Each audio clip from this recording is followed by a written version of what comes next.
12 Super League teams, 6 intriguing matches, 1 special weekend. Newcastle, this has been your year. Now cast your magic spell. 201 goals for Newcastle United. Chioche! Incredible! Newcastle bounce straight back to the Premier League.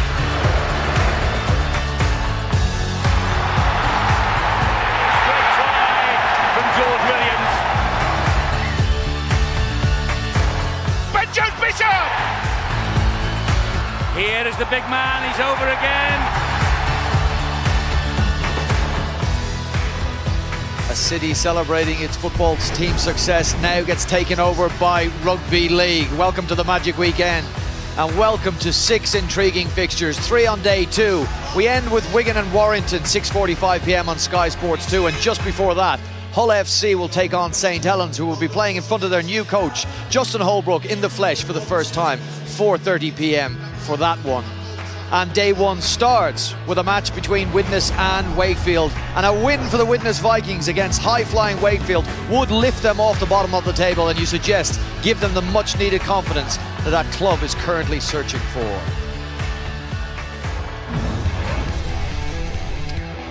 Well, 3 fixtures tomorrow, and we'll start at 1 p.m. with Catalan kicking off against Huddersfield. Lee make their debut at the Magic Weekend, 3:15 against Salford. Salford in third. Lee, a 7-game losing streak.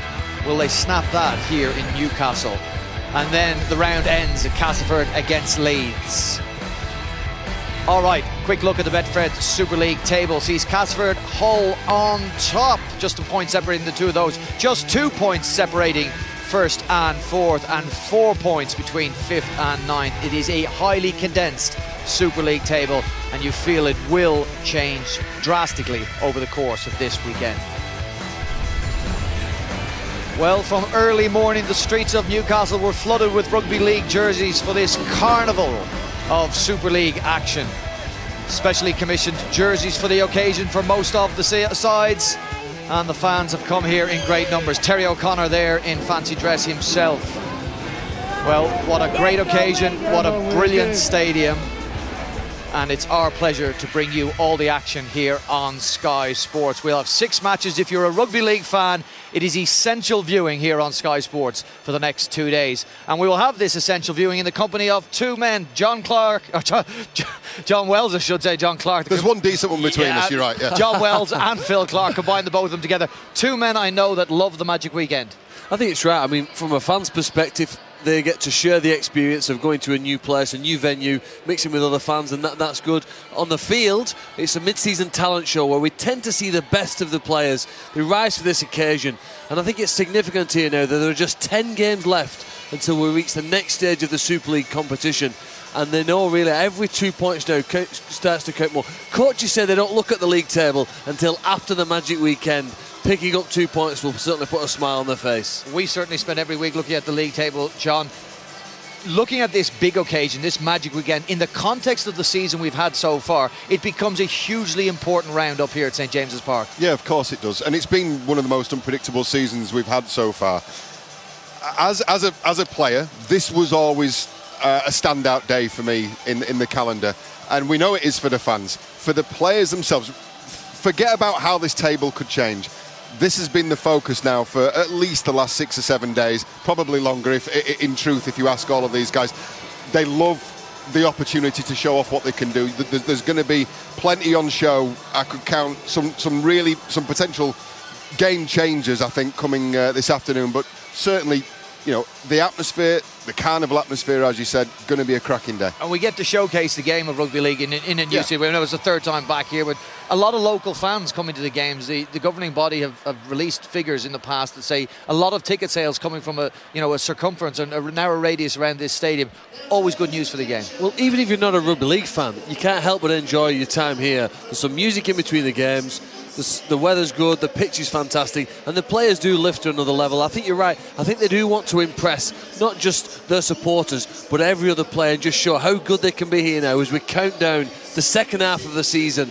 and really fire at that point. I do think it's a wonderful experience. Very few other sporting competitions in the world are able to create this event. Let's just hope we get the support behind it this year. Yeah, we will no doubt get the support behind it. Great action expected on the field, but if you spend any time outside the stadium here, you'll get a sense of what an occasion this is. We did just that with Angela Powers, going out and asking the fans why they love Magic Weekend so much. What is it about this weekend that makes you want to be here? Because it's just a really lovely family day out, fantastic atmosphere, everybody loves it, it's great. And it's all together, and you can go around city centre and then you can come to matches, and it's a great atmosphere and it's lovely. We follow Bradford, but we come every year and meet up with these guys from Wigan. So yeah, it's just a great community. So you won't see this in football.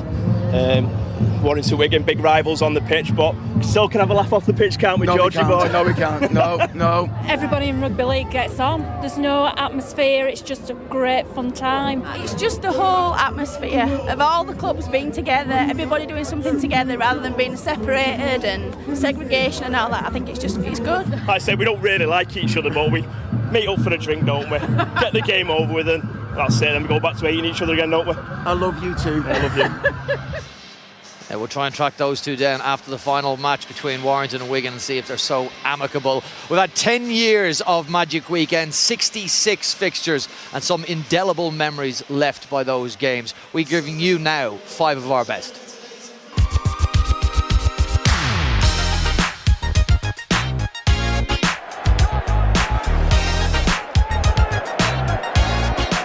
Here is Webb now. Webb bouncing off 2 challenges on the inside. Maguire will get 5. Danny Maguire, his 5th of the game.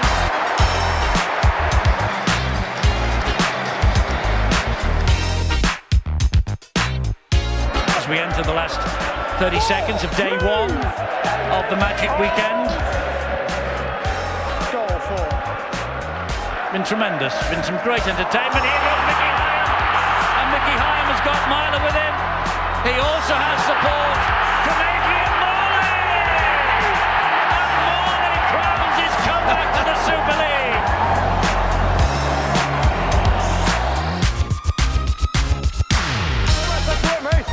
Jacob Miller. Not from there, surely. Is that a goal? That's a monstrous effort from Miller. What a strike!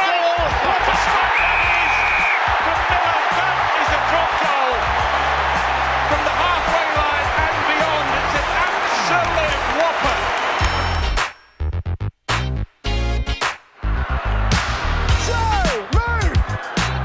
That's 2 tackles gone. The black and whites are so near yet so far. Good hands from McDonnell. Out wide it goes to that man Hodgson. He gets through the first one. Hodgson's down the line. Hodgson's going in for Rovers.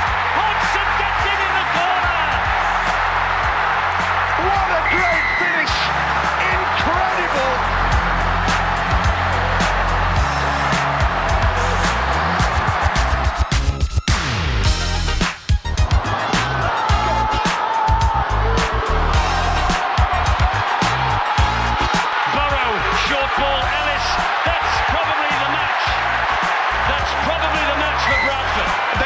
Force it. It's a penalty. Offside against Justin Harris, was it? 2 men. It's offside. But was it deliberate? Kevin Sinfield. Sinfield hits the ball. It's gone. Goes. There's more controversy here. The Hodge has gone. Was the ball down or not? It was! What a game!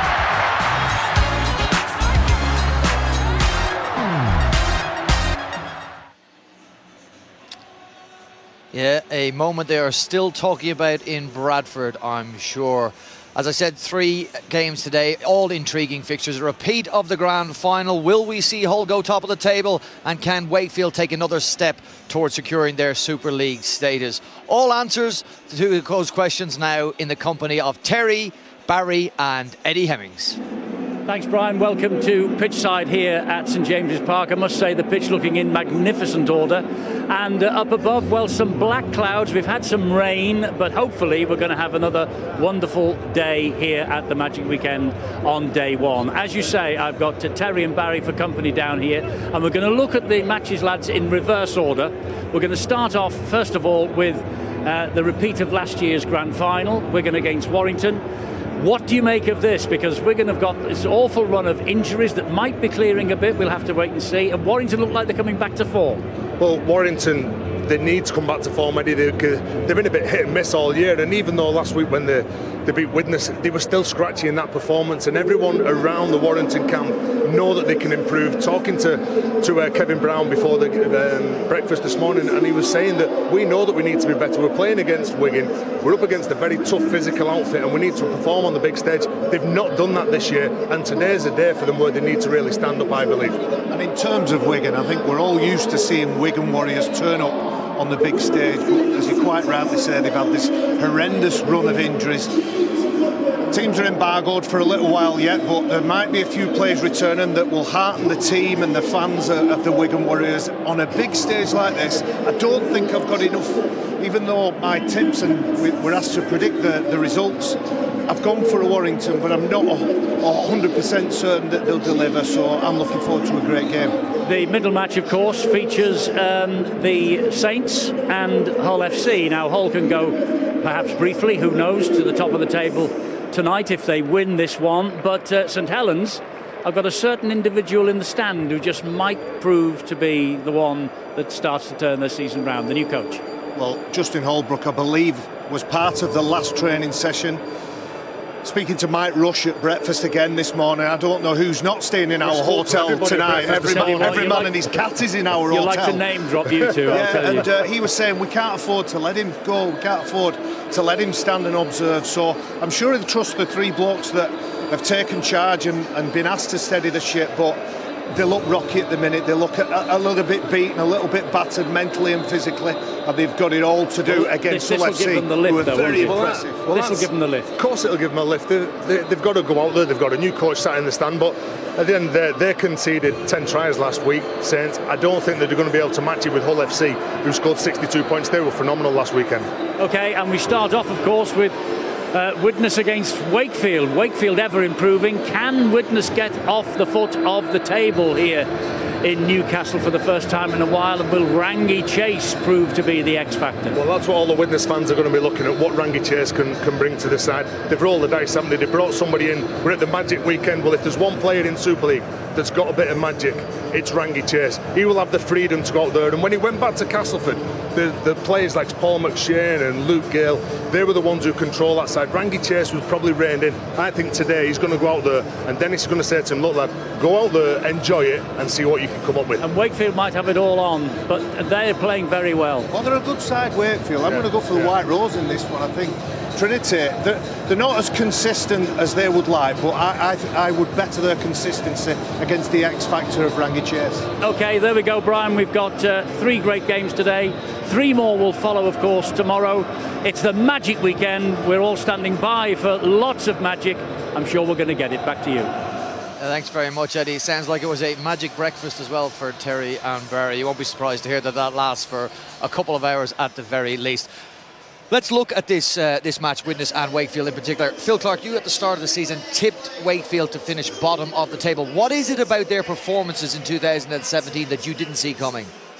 I didn't think they'd be able to improve their defence as much as they have done, really, in obviously in the off-season and what they've done with Chris Chester and John Keir so far this year.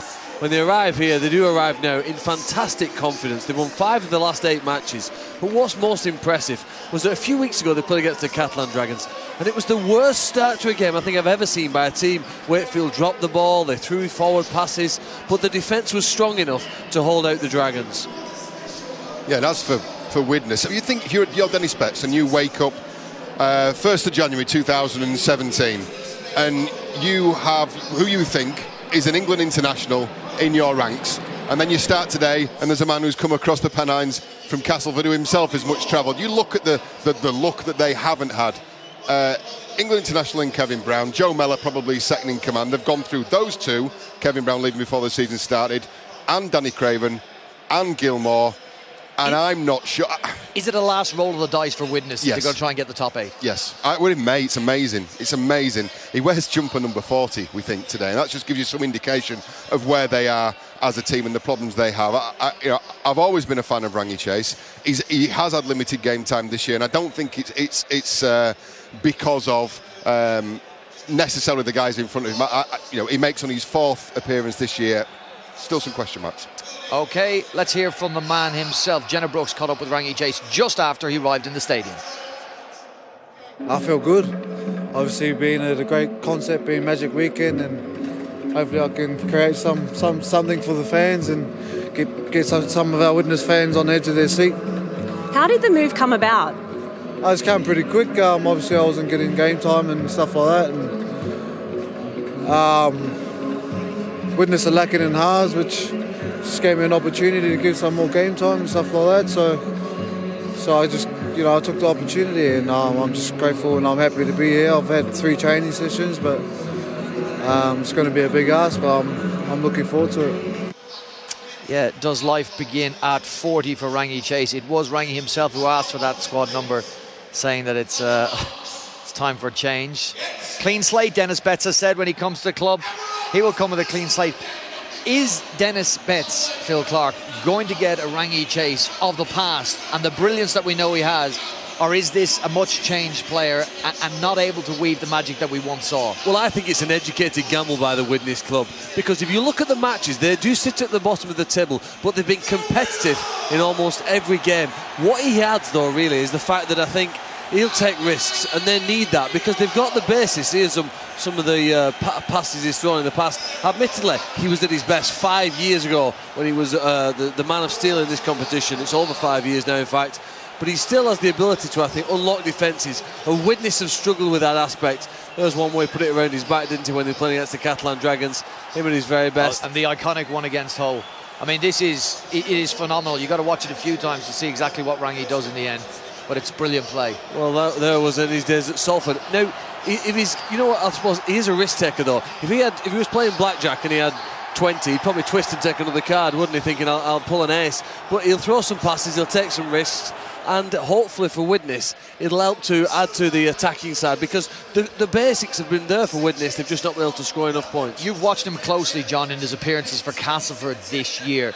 We still did see signs in 2017 of that pass magic melted up and melded into a more improved player, more all-round player. He's had to do, and he's had to toe the line, as I said, because of the players he's had in front of him. There's been glimpses, yes, of what we've seen in the past in 2017, but all this does to me is underline, as good as this is, I'm not necessarily sure this is what Widnes needs. They need somebody who's going to take that team by the scruff of the neck to organise them around the field. And you look at that 17, Rangi Chase is certainly not the player who's going to be doing that. That's not his style, as we've seen. That's what he's good at. It puts, therefore, an awful lot of pressure on the likes of Aaron Jeremiah, who's going to play at hooker, Lloyd White, who's going to come off the bench. That's the big ask. OK, can the Widnes Vikings find inspiration in Rangi Chase? Well, they have been inspiring people with a foundation of the Widnes Vikings and a campaign, Destination Magic, and they have brought the match ball for today 500 miles through over 2,000 pair of hands, and with help from organisations all along the way, they have raised over £20,000 for the Sir Bobby Robson Foundation. This is a presentation to Bobby Robson's son, Andrew Robson, by the great Peter Beardsley and Brian O'Connor of the Widnes Vikings. They have done tremendous work. All right, Widnes with a win will move off the top of the table. Am I being unfair to Wakefield to say that they should still and will be still concentrating on securing Super League survival, because now they may only be 3 wins away from doing that, Phil? Or should they be aiming higher? It'd be interesting to know what they've said, really, isn't it? Because the fact that when the season started for Chris Chester's side, I think surviving and being a mid-table side would have been a wonderful achievement. They may have reassessed the goals here now and what to aim at. What they will have to do, I think, having the way they've played in recent matches, is underline that they are a team that deserve to be in the top half of the table by playing well on the show here. Do you know one of the players, Matty Ashurst, I think he's been outstanding for them in the back row. Obviously the try scorers and the wingers, the ones who get all the attention.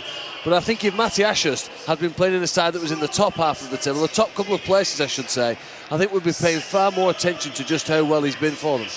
Wakefield had that very difficult period, John, over Easter, where they lost 3 games, the 2 over the Easter weekend and the one following that. They didn't lose by a lot.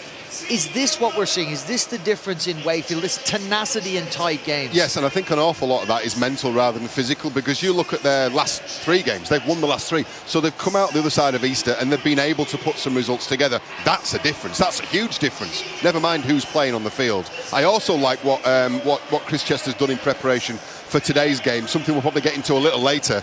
They've left some of these big guys on the bench. That's a very light, fast 3-quarter line. There's going to be some balls flung wide, and I think Wakefield. And you asked, is it unfair to talk about them looking about Super League survival? Yes, it is, because I think they are looking absolutely about causing upset in these Super 8s. They had good preparation for this game as well. I mean, Widnes, we know, have had issues. They're going to make about 8 changes to the side that put up a good fight against Warrington in the Challenge Cup. Wakefield had an easy win over Dewsbury. It also allowed it to rest some significant players in preparation, not just for this Magic Weekend, Phil, but for back-to-back rounds coming next weekend. Yeah, the odds are stacked in Wakefield's favour. But what was interesting, if you cast your mind back 12 months, the team at the bottom of the table, Huddersfield, had a season-high performance here. They scored 48 points. So I think there is something about the occasion, the venue, the pitch that does bring the best out of the players, particularly ones who maybe have underperformed so far. This is a cup final. It's a grand final rehearsal for the best teams. For the ones in the lower half, this is the closest they might get to playing in the final this year. And it has that final-like element, which very often can bring the best out of teams. With Rangi chasing the side, they've got a better chance that they had, say, 3 or 4 days ago. And they just need to hope, though, that he doesn't take too many risks. He's given a freedom to throw the ball around and play whatever style he likes, from what we've heard him say, the instructions he's been given. But I think he'll need to do that with some element of control, and that's maybe the reason why Castleford decided they no longer really wanted him at the club. They would rather play with the structure that they've got and the talent that they have on show. But he has a chance here. He really does have a chance to set Widnes moving forward. We will see very shortly if Rangi can have the influence that they hope he does have on their side. We asked our pundits to go away and come up with predictions for the weekend. And this is how Saturdays are panning out. Phil, you have gone for a Widnes win in the first match, Hull across the board, and then in a repeat of the grand final. We have 3 for Wigan, and Barry McDermott has gone for Warrington. So he is swayed probably by the injuries that have hit the Wigan Warriors. All right, I'll have to ask you then, Phil Clark. In this match, this first match, what makes you different from all the others? They've all gone for Wakefield, and you have gone for Widnes. Sell it to me. I just bought into the idea that Rangi Chase every now and again can find some magic, and this to me seems the ideal occasion for him to make his debut for the club, to play in front of a bigger crowd than he normally has played, to get some more game time. I mean, he's only had about 5 hours of Super League action this year. But I think if he's got a special game in him, it's here and to now. We opened up a Twitter poll, and 73% had said they think Wakefield will win. 27 have gone for Widnes. John Wells, sell me a Wakefield win then. It's the easier sell. I think it's a better quality team. A couple of players who are going to be playing this Widnes side making the debuts today on loan from Warrington. There's a couple from League One started the season at Hunslet and Workington, for example. This is a team now with a look of a side cobbled together, and as good as Rangi Chase is, and it's natural that we focus on a player with that sort of individual talent. I'm not necessarily sure it's what Widnes need at this stage of the season. Okay, we are not far away from Magic Weekend 2017 kicking off. It will start with Widnes against Wakefield. Fans from all the clubs have come in here, and let me tell you, they are coming in great numbers yet again this year. Obviously a great affinity with the city of Newcastle, and this fantastic stadium, St James's Park, is a huge attraction for the players and for the fans. They will continue to pile in throughout the day, and we will bring you all the action throughout the day here on Sky Sports. Kickoff just minutes away.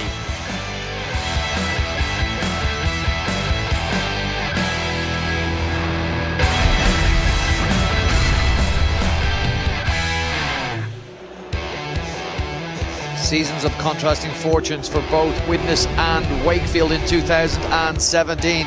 They've met once so far, round 8, a game won by Wakefield 30 points to 4. but plenty of incentive for Widnes Vikings today. A win and they may finish the end of the weekend off the bottom of the table. Wakefield with a win may finish the weekend as high as 5th, currently sitting in 6th and having a fantastic season. Okay, let's bring you up to date with the sides. Widnes last time out in defeat against Warrington. They were good, but they had injury issues. Patrick Arvan, their leading try scorer, is out for the foreseeable future, and Joe Mellor is out. And that meant they had to ring around and bring in players on loan. 2 of those in the backs, Jack Johnson, number 21, and the aforementioned Rangi Chase, who will wear the number 40 jersey and play in the halves alongside Jordan Johnston. And in the forward pack, Sam Wilde from near neighbours Warrington came in alongside Jack Johnson. He'll wear number 39. Chris Houston, their captain, also returns to the side. And on the bench, they can recall Lloyd White and Alex Gerard alongside Manisi Manakufoa and Eamon O'Carroll. It is a strong bench for coach Dennis Betts. And Wakefield, well, they are looking for a 3rd win in a row in Super League. Their last outing was against Dewsbury. They did rest some players for that game. One man that did play in that game and was outstanding was number 24, Mason Caton Brown, who returned 4 tries. Ben Jones-Bishop's come back into the side. He has scored 10 tries in his last 10 Super League appearances. New 2-year deal for Jacob Miller during the week for him to celebrate, and a new 2-year deal for David Fafita, who will play in the front row with Kyle Wood and Anthony England. Danny Kermond, another face, returning. He missed the Dewsbury match, as did Craig Hubie, who comes onto the bench alongside Bill Tupou, a starter against Dewsbury, Keegan Hurst and James Batchelor. Coach Chris Chester, and interestingly both Chester and Betts played together for Wigan in the 2000 and 2001 grand finals, and now Dennis Betts delivers his final messages to some new faces and a side that, while sitting at the bottom of the table, will hope for better fortunes today against Wakefield Trinity, themselves in a specially commissioned shirt for the occasion. And of course Widnes, well, they have got the brilliant link up with the Sir Bobby Robson Foundation, and the Widnes Viking shirts, as ever, proving hugely popular up here in the city of Newcastle. Well, game 1 is minutes away, and your commentary team for this one is Terry O'Connor, Phil Clark, and the first voice you'll hear is Ben Pro. Ben, over to you. Thanks very much, Brian. Well, Widnes and Wakefield go head-to-head at Magic for the first time, with the Wildcats on a roll. They booked the Challenge Cup quarter-final place last week with a big win at Dewsbury, and that followed back-to-back Super League victories. In contrast, though, Widnes are desperate for 2 points, which would lift them off the foot of the table for at least 24 hours. But the Vikings have won just 1 of their last 6 and look odds on for another scrap for survival in the qualifiers, unless some magic from Rangi Chase can inspire an unlikely tilt at the top 8. The Wakefield fans arrived here in numbers. The jamboree of the Magic Weekend in 2017. Terry, contrasting ambitions for both these sides. Who do you see coming out on top? Well, Ben, before I answer that question, there's going to be an awful lot of pressure on that man, Rangi Chase. What people say, pressure's what you put on yourself, and I think Rangi Chase is going to go out there. He's going to perform, he's going to throw the ball around, he's not going to be restricted to playing one side or the other.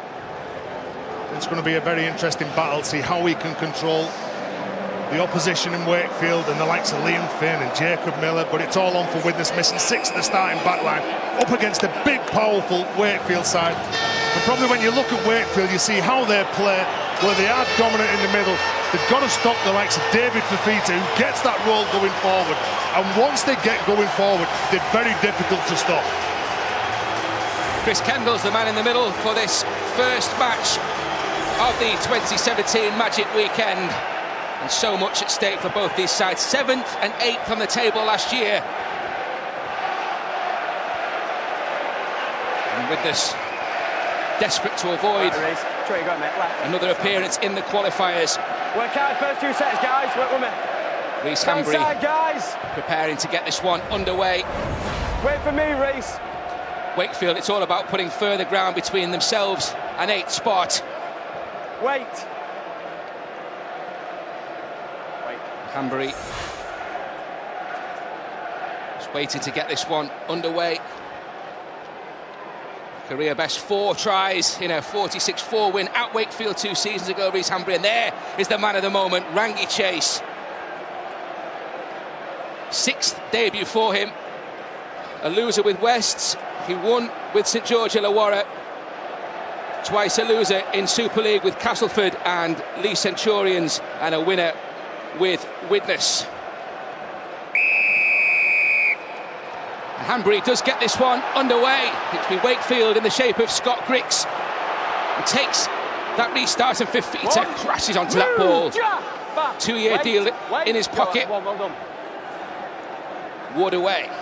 He had a lot of admirers as well in Super League for Fifita. A lot of clubs that were looking to try and get his services for next year, Widnes being one of those. You look at Widnes' right edge, you look at the inexperience that they've got. They've got some youngsters. They've got Wild from Warrington, Jordan Johnson, who's been heroic all year, I believe, for the Widnes club, and Ed Chamberlain and Ryan Ince. So a lot of traffic will go down that edge, I'm sure. Arona then for the Wildcats.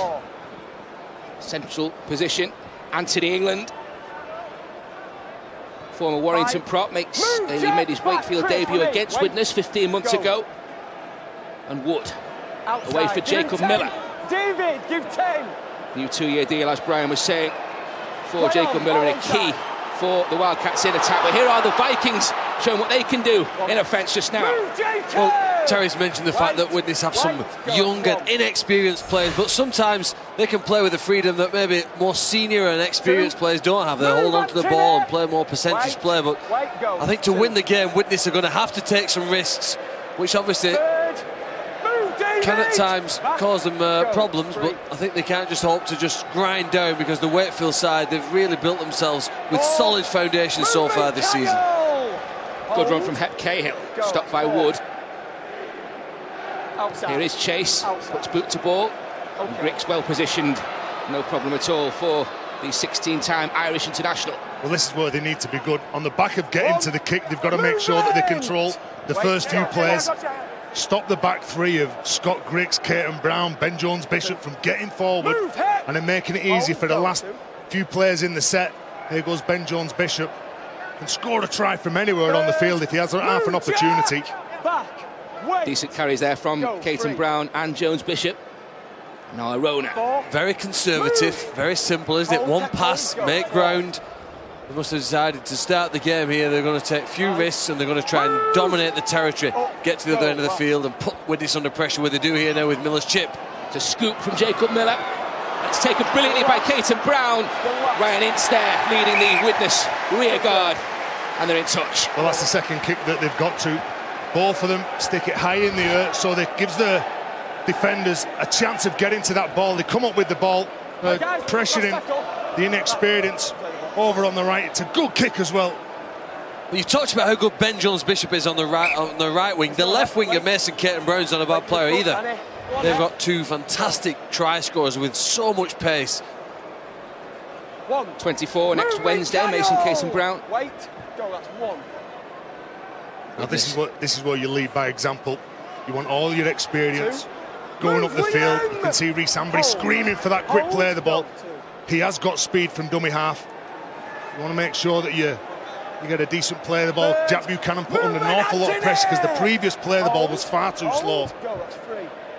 Arona with the tackle for Wakefield. That was Johnston, Jordan Johnston. Good defence from Miller on Wild. Closed him down straight away. Did the Wakefield half-back. Followed up by Arundel and Ashurst. Offload away, but it's untidy, and Arona is there first and reacts quickest for the Wakefield Trinity side. Well, Hep Cahill's been an absolute standout for Widnes this year, but that offload wasn't quite good enough. There was enough jerseys around there, but the pass didn't go to one of them. You can see when he gets his arm free, there was only a Wakefield player around.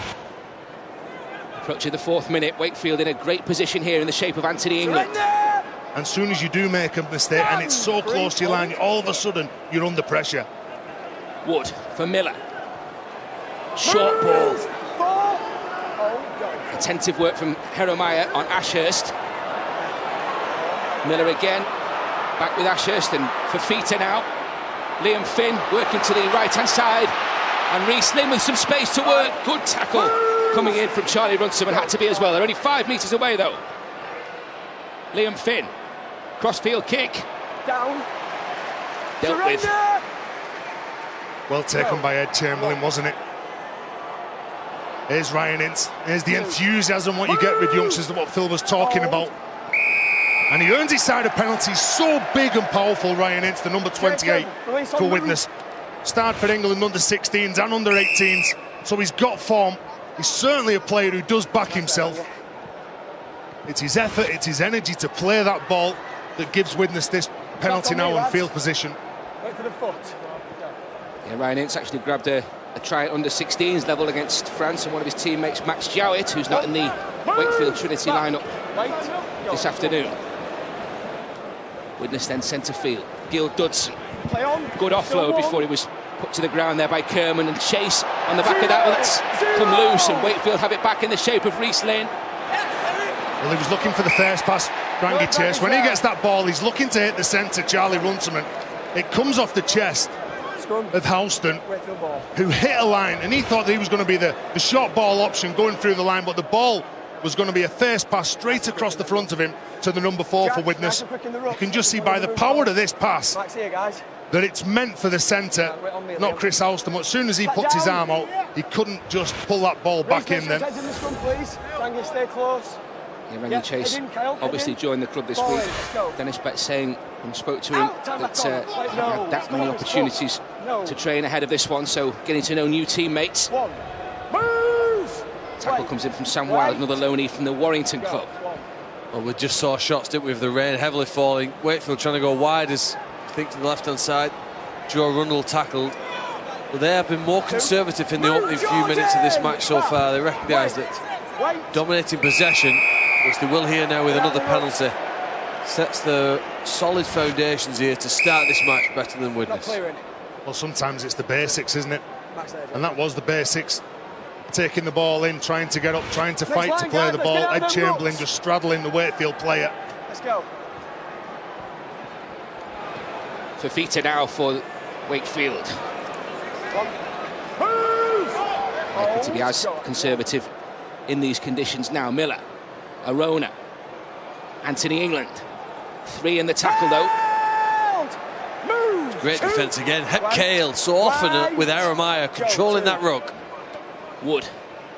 Now Arona into the tackle of Dudson. They're inching closer here. 8 or so metres away. That was Ward's short pass for Fafita. Oh, any crash ball, he's going to be the man, isn't he? The Tongan international for Fafita. Wait. Just a metre away when he plays that ball. And now Liam Finn. And Finn has Scott Griggs, and Griggs for Jones Bishop. Great defence again coming in from Johnson. Jack Johnson there. Well, superb. They've defended well. Whenever Wakefield have shifted the ball, whether it be on the left or the right, there's not been a Widnes player biting in, trying to solve the problem himself. Look, you see Charlie Runciman, he checks the dummy runner before he then moves out to the man who was out the back. You can just see the number 4. He looks at Griggs. He reassesses the situation. Johnson doesn't bite in, trying to solve that problem. He then focuses on catching that man. It was good defence again from the Vikings. They need to get to the kick though here. Time off. That's a great example of when players are fresh, as the Widnes side out at the start of the match. They tend to make the right decisions in defence. Dennis Betts is happy so far, but I don't think he wants to see his team defending near its own line for much longer here, really. It's certainly more tiring and more taxing. All of the games so far virtually played in Widnes' half of the field since the kick-off. Wakefield have rolled downfield, and we're getting towards 10 minutes here before Widnes have had a chance to get up and over the halfway line. Dennis Betts and Chris Chester, teammates in 2 Wigan Grand Final sides. Here is Cahill for the Vikings. It's another good charge from Hep Cahill. Defensively, he's been strong, carrying the ball. He's good as always. Dudson into Fafita, 2 big men in collision there. Ashurst makes the tackle. And now Hambry on the back of that, some space. Move, David! Arona and Fafita combine for the Trinity defence. Give him 10. The kick from Rangi Chase, and good positioning this time from Mason Caton Brown. The chase is good though, and that's led by Jordan Johnston. He's under some pressure as well, Rangi Chase, to get that kick away. Good take from Caton Brown. Coaches will talk about discipline. Right, okay, we've got to the end of the set. We've kicked the ball. Let's not make sure with our effort and urgency, like they've done now, give a penalty away. You do all the hard work, you defend your try line, you get to the kick, you carry the ball forward, but then you give this penalty away. This Jack Buchanan just holding on too long to Joe Arundel. Have you a degree of sympathy there, though? Doesn't the Wakefield Arundel hold on to him? Well, he's got all of his shirt at the top, but I think what doesn't help Buchanan is, as he comes away, he then steps back into the tackle. And I think that's tempted the referee to give the penalty. Surrender! Cahill in defence on Arona there. Fafita. Liam Finn just pops the ball back this time for Danny Kermond. Skipper. Into the tackle of Jeremiah. Kyle Wood. England now. Straightens things up. It's a good run as well. He's always direct, isn't he? Look at that. Couldn't he turn on his back. Big, powerful drive from the front rower. Wood. Miller. That was forward. Forward. Yeah. Miller was looking for the old run around. It's a shame, isn't it? Because it was really nice play, wasn't it? With players running to deceive the defenders. Some long passes thrown. The try eventually disallowed in the corner. Good effort from Mason Caton-Brown here, but there's a run around, isn't it? To try and stop the defenders there now as the ball comes back from Ashurst to Miller. They've blown the first chance to get the first points. Aaron, Chris, head in. Jacob Murray, we saw that unbelievable 50-metre drop goal that secured that 25-24 win for Wakefield over Catalan 12 months ago. Outstanding moment. He's a quality player, not just his kicking game, but when he's running at the line, he is a threat. Back, hold, go, 2. Fifita puts Jack Johnson to the deck. Jeremiah's pass, Dudson. Third. Fafita, Arona, Anthony England in defence. Go, third. And now Hanbury. Finn. Alongside Reese Lynn there in defence for Wakefield. Rangi Chase, lateral run. Something here perhaps. Jordan Johnston. Matt, you're not square. Wild picks up, Chase for the kick. Outside. Finds touch over on that far side. Well, that's the freedom that Rangi Chase is going to have. So he'll organise players on the left-hand side, then all of a sudden he'll pop up on the right side. Dennis Betts will just tell him to get his hands on the ball as many times as he can in this game. Defenders will just rock back on the heels whenever he goes at the line. You don't know whether he's going to run the ball, he's going to try and fix you as a defender before creating something on the edge, or whether he's going to just dab the ball forward with a nice little kick like then. Head in, Kyle. Ball in, let's go. Super 8's try against Wakefield last year for Rangi Chase as Castleford won 46-22. Move! Wait. Mason Caton-Brown. There's a Rona's pass. Dodson in there on Kermond. Quick work from Ward to find Fafita. Just almost got free there. Someone on his shoulder, and Jacob Miller. If he gets that ball away to the left, could have caused you problems, and there could be a problem here with the big front rower. He gets through a tackle. He's took a shot from Gil Dudson as he's going down. He looks at the referee, says that could be a penalty. Well, I think that will be a penalty. Yeah. You know, clear contact with the head there. Well, the referee at first didn't spot it, Chris Kendall, until Fafita stayed on the floor. Now he's pulling him out of the line. Could be more than a penalty here, couldn't it? Direct contact to the head. He certainly doesn't miss him, does he? I don't think. There's not. It's not a sin bin, it's not a sending off, it's a swinging arm, it's a penalty. It is, but the referee does have the option, if he so wishes, to sin bin or to send off for when there is contact with the head. But he's deemed there that he perhaps hasn't seen enough of it. And so if it is going to be any further action, it'll be the match review panel on Monday that'll take it. Stay on. I'll tell you what we have seen enough of. Widnes conceding penalties here. So many here in opening 12 minutes here that have invited Wakefield. That's 3 there now in 12 minutes. If that rate continues here, there's only going to be points posted. And Wakefield have the field position and the possession on the back of that again. Wood. Another examination of the Widnes defence coming up. Arona. Jeremiah with the tackle. Wood. Inside for Miller. Now Liam Finn. It's a good pass away Delayed for Grix. Houston in defence for the Vikings. Reece Lynn picks up. Liam Finn. Further wide is Miller. It's an intelligent kick from Miller. And Hambury has come up with that. Well, they had numbers then, Wakefield, didn't they? The young outside backs for Widnes in Ince and Chamberlain not jumping in. They backed themselves, they just backed off, they waited for support on the inside. The communication at the back was imperative then from Reece Hambury. And he was brave as well, wasn't he, to get that ball. Surrender! Superb contribution from Reece Hambury. Chase. Well, that's how you deal with Rangi Chase. Don't sit back and let him put on the plays that he wants. Now that's the first indication there that Widnes is starting to lose control of the match, aren't they? When there's a hurried kick by Chris Houston and Caton Brown plays the ball on the halfway line. There's a bit of scramble. Some of the Widnes players are up, some of them are back. There's a chance here for Wakefield. Trinity turning the screw on Widnes here. Ben Jones-Bishop plays the ball. Wood. Now it's Reece Lynn. Into the tackle of Buchanan. Sam Wilde in there as well. All the action's down here. You feel some points coming for Wakefield. Fafita. Some hand off that. Wood. Now Liam Finn. Reece Lynn. Tries to step away from the tackle and then Jeremiah comes in. Helps Rangi Chase out. Finn drifts one over the top again.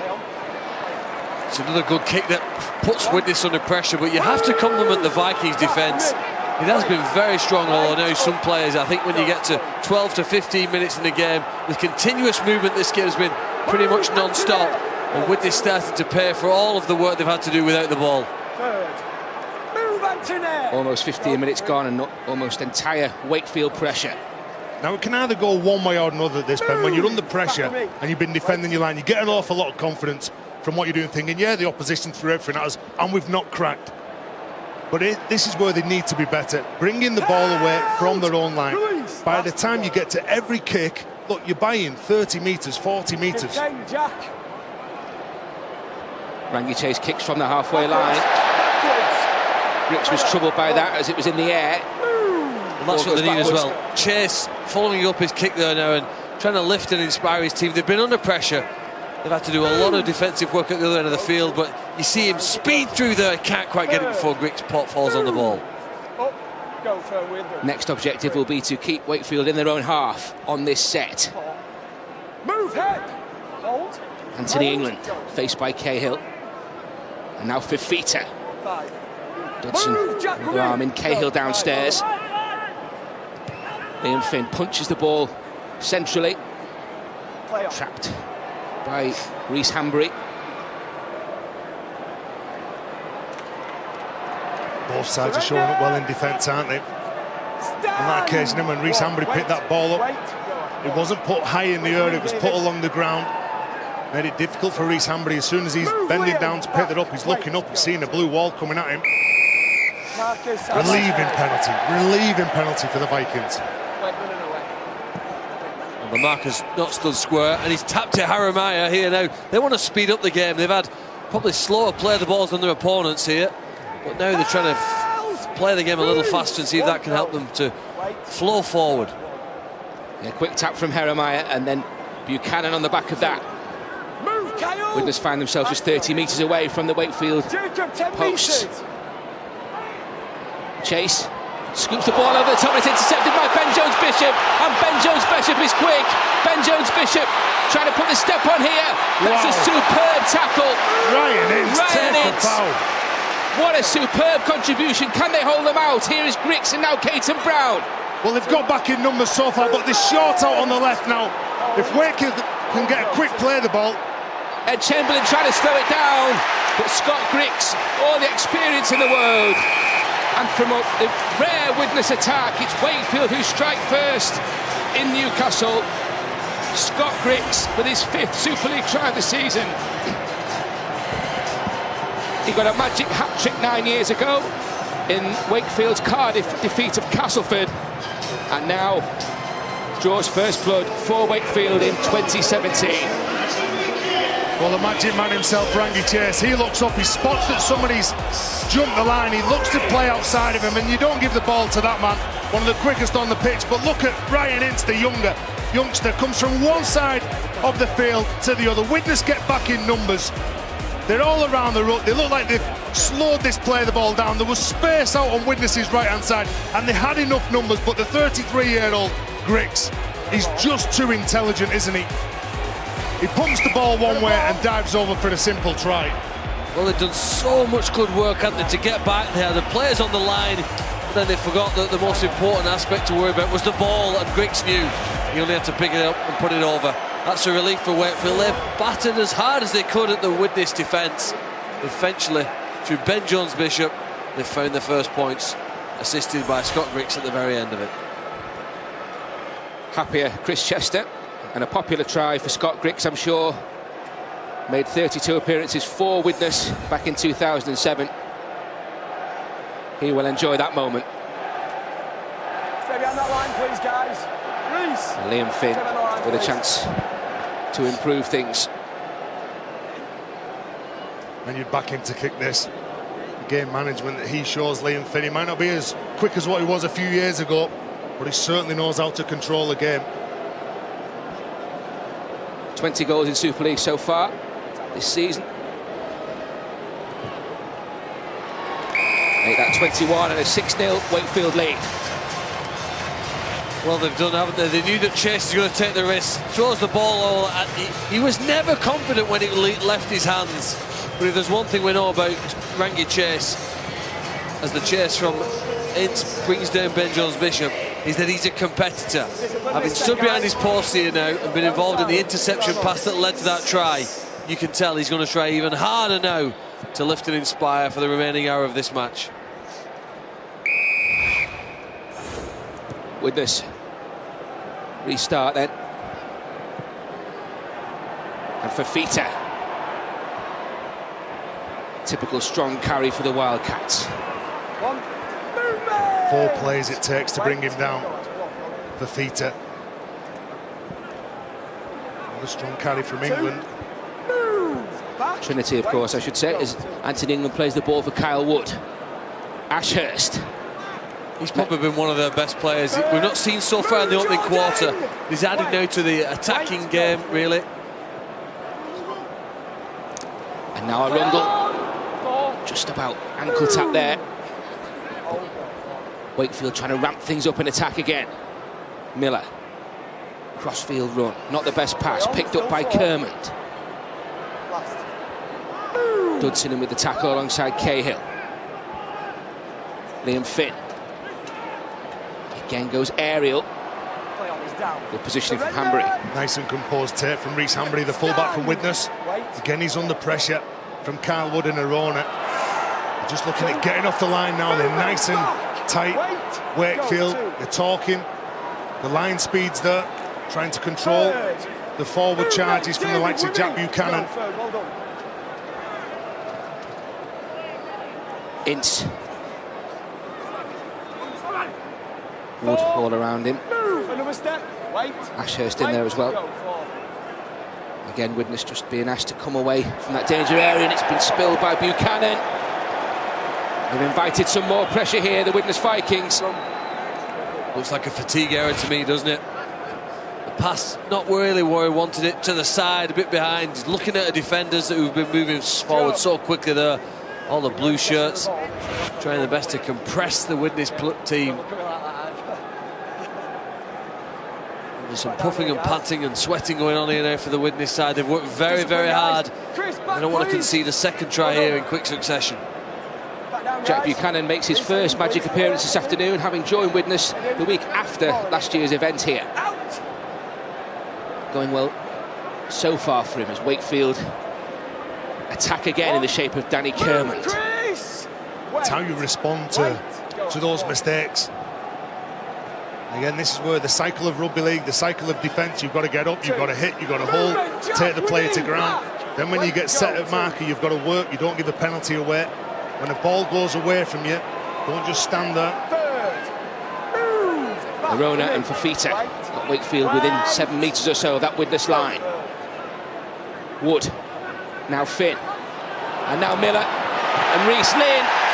Well, they cut them open there, and Reece Lynn in for the second Wakefield try. We talked about the pressure that Widnes had invited, the error from Buchanan, and Reece Lynn over for Wakefield, his 4th Super League try of the season. A 2-year contract extension last month. Well, the mistakes and penalties aren't helping Widnes at present. The ball should have been taken from Jack Buchanan. He took the previous play to that. And then all of a sudden, Wakefield have the ball, they have the field position. It's simple, they have enough numbers, there's men out the back, there's players pushing up, some nice tight lead runners, and the pass from Jacob Miller, it's just like a little double pump that attracts the defender. And as soon as he gives it the little dummy, then all of a sudden Johnson pushes out, leaves that space where Charlie Runciman tries to close that play down. And that man scores the try. Also scored against Widnes last year in a 24-16 home defeat. Reece Lynn. A tougher kick for Liam Finn now.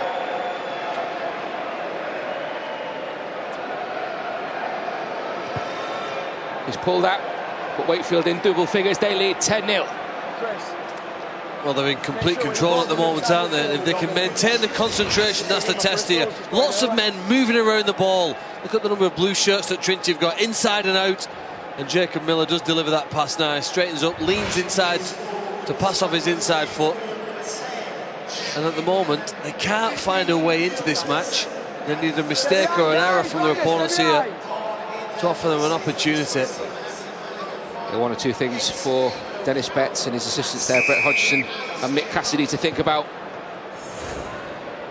Superb day of action lined up here on Sky Sports for you. Hull St Helens follows this, 4:30 on Sky Sports 2.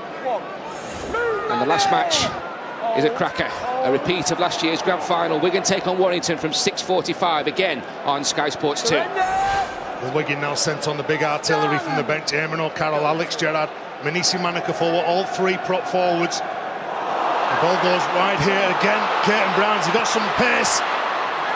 Space on that left-hand side for Wakefield, but they did a job on Caton Brown in the end. Didn't Ince do well to get that ball in? The ball was through back inside from Caton Brown, and Ince dived on the ball, pounched it.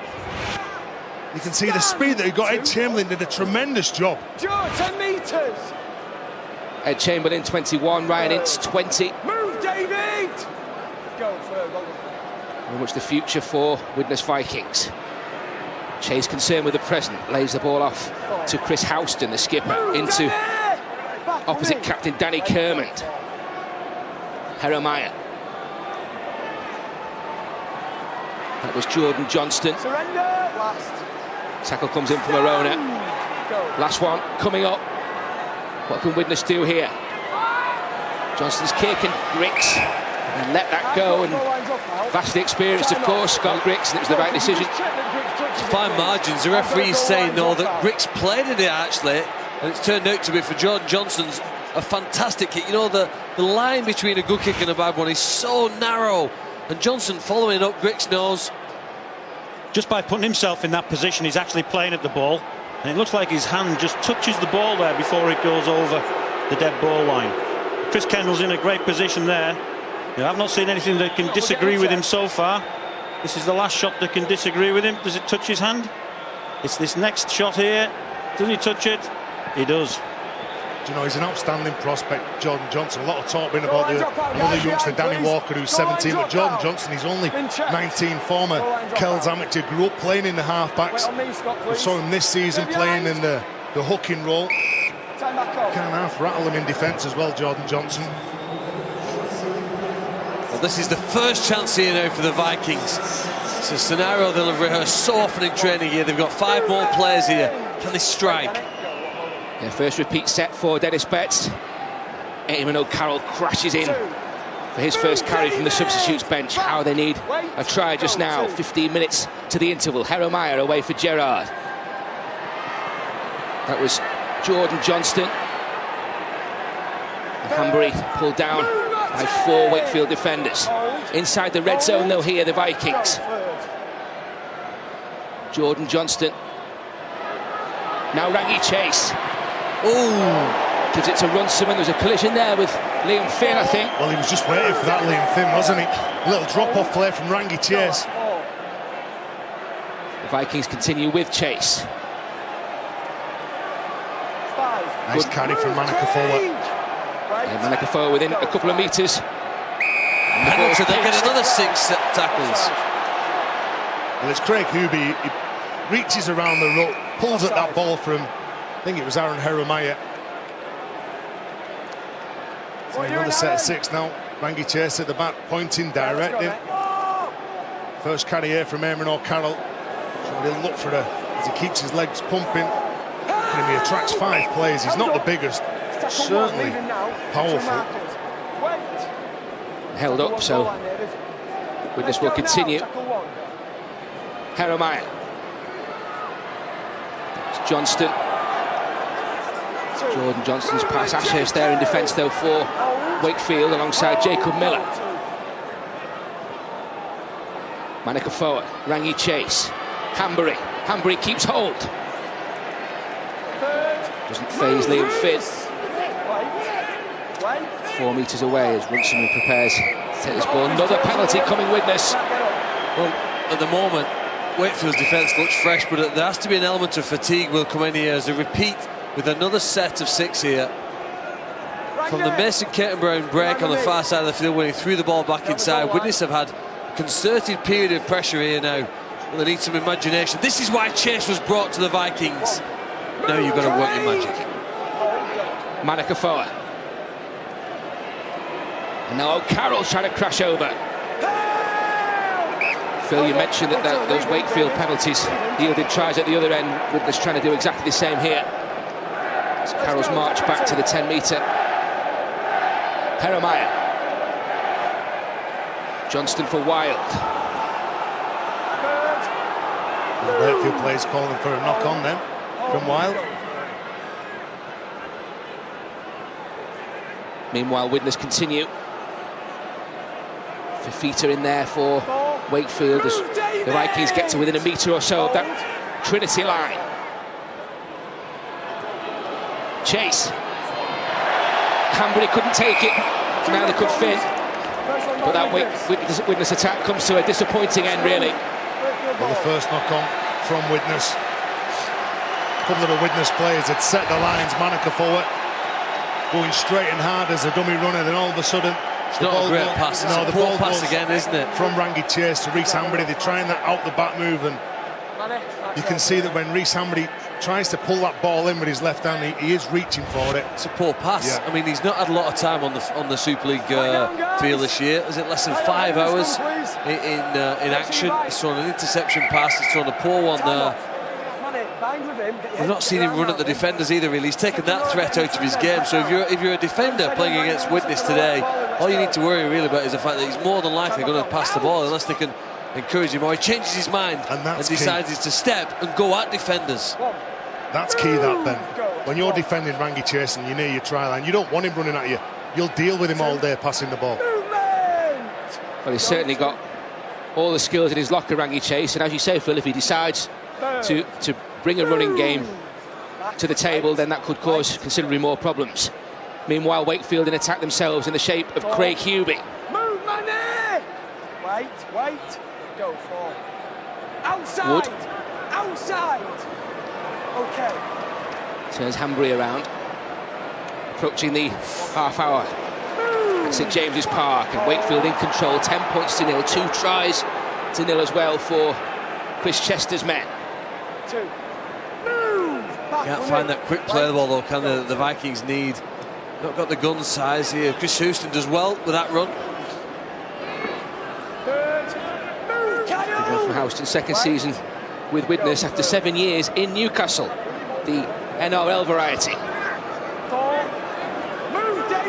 Fifita with the tackle. Another good one coming in from Finn.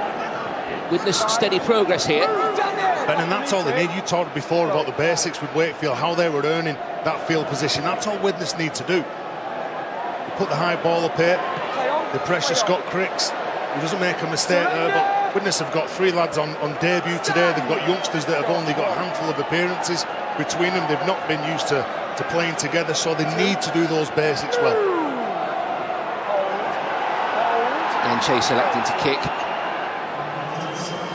Mason Caton Brown now for Wakefield. Got amazing leg drive, hasn't he? Second effort after he hits collision. Makes a bit more ground and then invariably gets up quickly and plays the ball. As that Keegan Hurst now on the far side of the field. But Widnes have done really well, haven't they? In the last 5 to 10 minutes, they've had some good period here with the ball. And they're certainly applying some pressure here now as they defend. Ashurst is wrestled by 4 black and white shirts. Yeah, Ashurst, a try-scoring substitute in Salford's Magic defeat of Widnes 3 years ago. Miller under pressure gets the kick away. He did ever so well. Alex Gerrard, prop forward, who's just come on the pitch from the bench. He put him under an awful lot of pressure, getting in his eye line before he kicks that ball. But his first objective was to get good contact when he was touching that ball. Good take from Jack Johnson as well, and Ryan Ince showing up well in this opening half hour or so. Oh, nice pass. It's going to open up, isn't it? Tight for a while here now. Gerrard looking for the offload himself. That didn't come. Here is Rangi Chase. Throws a couple of dummies. Grounded by Keegan Hurst. On halfway for the Vikings. Lloyd White is on. Now Hambury, not the best pass. He did well to keep hold of that.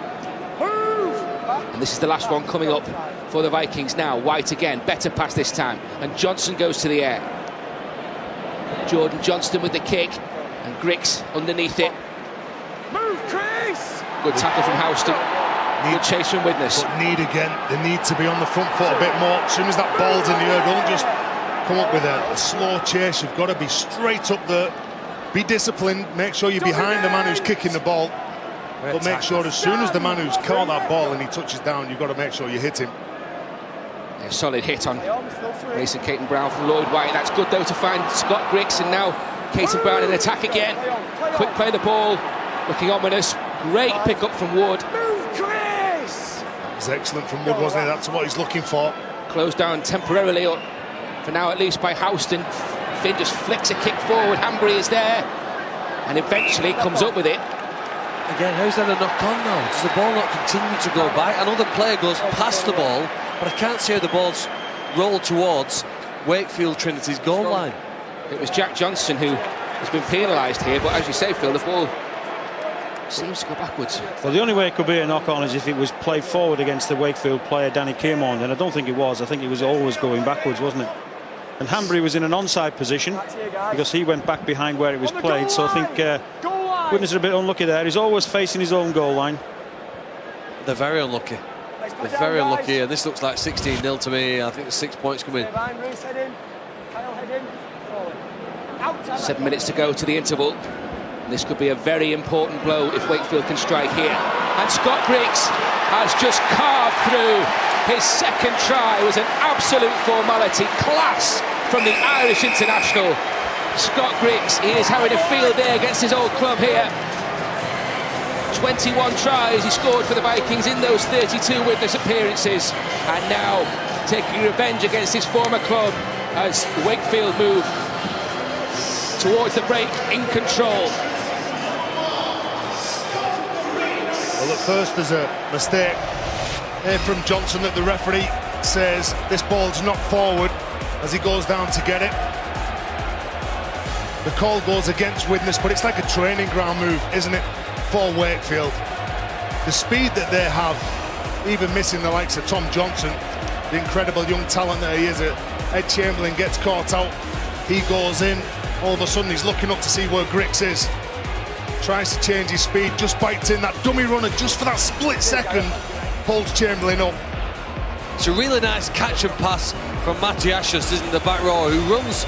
I think his presence as a forward kept them interested in the middle of the field, and they have a 14-0 lead. But interesting, last year's Magic weekend, there were 2 teams that led by 14-0, and on both occasions they lost. The Catalan Dragons led by 14 points to nil against Wakefield, and the Trinity side know that 14-0 at Magic is not enough.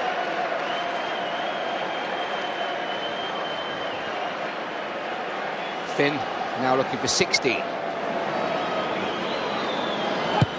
From the touchline.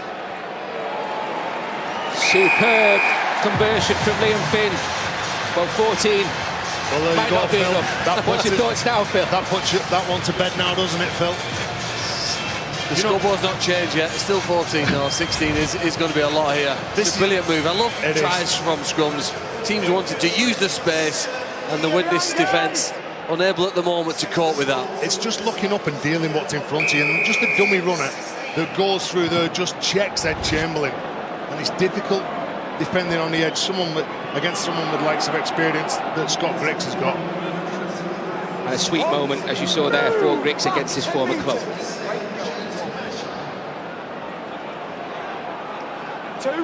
James Batchelor on now for Trinity. Wood. Miller. Ashurst. Good leg drive from Ashurst. Hit, spin. Keeps pumping those legs forward. Relentless pace being set here by Trinity, and it's good offload again for Griggs. When you play against Wakefield, that's what you've got. The likes of Craig Uby and Fafita, when they go into the tackle, they are looking to offload the ball. Batchelor. Wrestled to the ground by Houston. O'Carroll in there as well. Finn. Crossfield kick. Ryan Ince does brilliantly again. Well, again, he's under pressure, but that man, Liam Finn, steps up, doesn't he? He knows when to inject himself into the game. What sort of kick's needed, whether it's going to be a high kick, whether it's going to be a low kick, whether he's going to play out the set. Well, they've been second best in this first half, but Ryan Ince has let nobody down for the Widnes Vikings. Again, being asked to come away from that danger area. Alex Gerrard. Good spot from Alex Gerrard. Spotted a man in front of him that was smaller in Kyle Wood. Hanbury on the back of that. Flicks the ball back. Gerrard has to react quickest, has he? And the game's simple. You earn the right to play. You earn the right to go forward. There's Lloyd White. Step back, didn't he? Just inside the 40-metre line. That's a brilliant kick. It's a shame for Widnes. They've talked about the players they've missed so far this year. Lloyd White's one of them. It's another great tackle. They've been penalised here, but he is a good defender. He's picked up the player though and twisted him too far there. Come away, guys, please. Come away. Come away. Well, the penalty. He's one of those players, Lloyd White, that if you do pick him out, he's got good technique, likes to hit under the ball. Unfortunately for Widnes, it's a penalty. He's a tough defender, the hooker. Will this be a yellow card? Yeah. Well, the toucher has got another view of it. He's going to give his information. It's a dangerous lift. He's unsure. Well, he's decided to put it in the sin bin.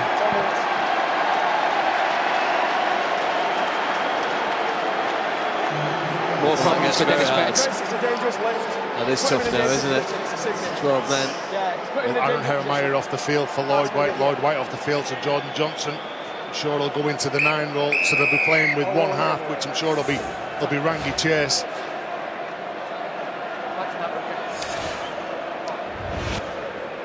He is one of those players. He dips, he drives, he picks up. 10 minutes in the sin bin for that tackle. Well, you see his hips go higher than his head, and that's, as soon as he gets to that point, it's a dangerous position. And he's lucky he landed in the way he did, really. Well, Widnes pulled off a remarkable victory at Wigan. Was it last season when they were down to 11 men at one time? At 12 men, 16-0 behind. This would be an absolutely amazing year, but there's a fighting spirit as they keep the ball alive. They trail 16-0 Widnes inside the last 2 minutes of this first half. In a good position, though, the Vikings, with Jordan Johnston, central. Chase drops the ball off for Houston. Move, Craig! Go, free. Jordan Johnston, O'Carroll, Chase, short ball, Manakafoa. Widnes desperate for something before the interval here. Penalty. Good strong carry from Manakafoa. And then all of a sudden it leaves Ashurst on the floor. He can't get out the rut. That's why the penalty's been awarded. Quick tap from Jordan Johnston, and Chase almost opened up for him there. Just a metre away, Widnes. Time ticking away in this first period. They need to get on the board, you feel. Hanbury. Lateral run, picks up Runciman, and Runciman has support on the outside from Johnson. Jack Johnson, great defence from Trinity. They shut the door yet again. Well, fabulous defence on Jack Johnson as Dennis Betts makes a couple of notes here. It's an attitude thing. When you're defending, you show somebody the outside, all of a sudden, you've got Scott Griggs, who's the fullback, comes in shot, flies out off the other end of the TV screen, but then his teammates turn up. Ben Jones-Bishop, Finn, Reece Lynn, all come across, lend the weight, and get that youngster off the pitch. It's been an impressive opening 40 here for Wakefield. You know, some people wonder whether they've just picked up the points because teams have underestimated them in the first half of this season. That's not the case. It's been controlled, it's been clinical, and there's been some class. 30 seconds or so to go in this first period. It's Chris Chester's Wakefield who are in control. 16 points to 0 they lead. And Reece Lynn. And they look good for that lead as well. Back, Chris, back. Go. Hodgson and Betts with the problems. Finn. Straight down the centre of the field. No fullback at home. Perfect option as we move into the last 5 seconds or so. And there is the hooter. And Wakefield in control in this first period. 2 tries for Scott Griggs, another one for Reece Lynn as well. Griggs scoring twice, of course, against his former club. At half-time, Dennis Betts with plenty of work to do. And the Widnes Vikings trail by 16 points to 0. Yes, thanks very much, Ben. The game ends, or the half ends, in an area of the field in which Widnes spent far too much time just off their try line. Well, just 1 win in the last 6 Super League matches for the Vikings, and confidence, you would imagine, will be low. Half-time analysis coming up of a game where they trail 16 points to 0 at half-time. We'll be right back.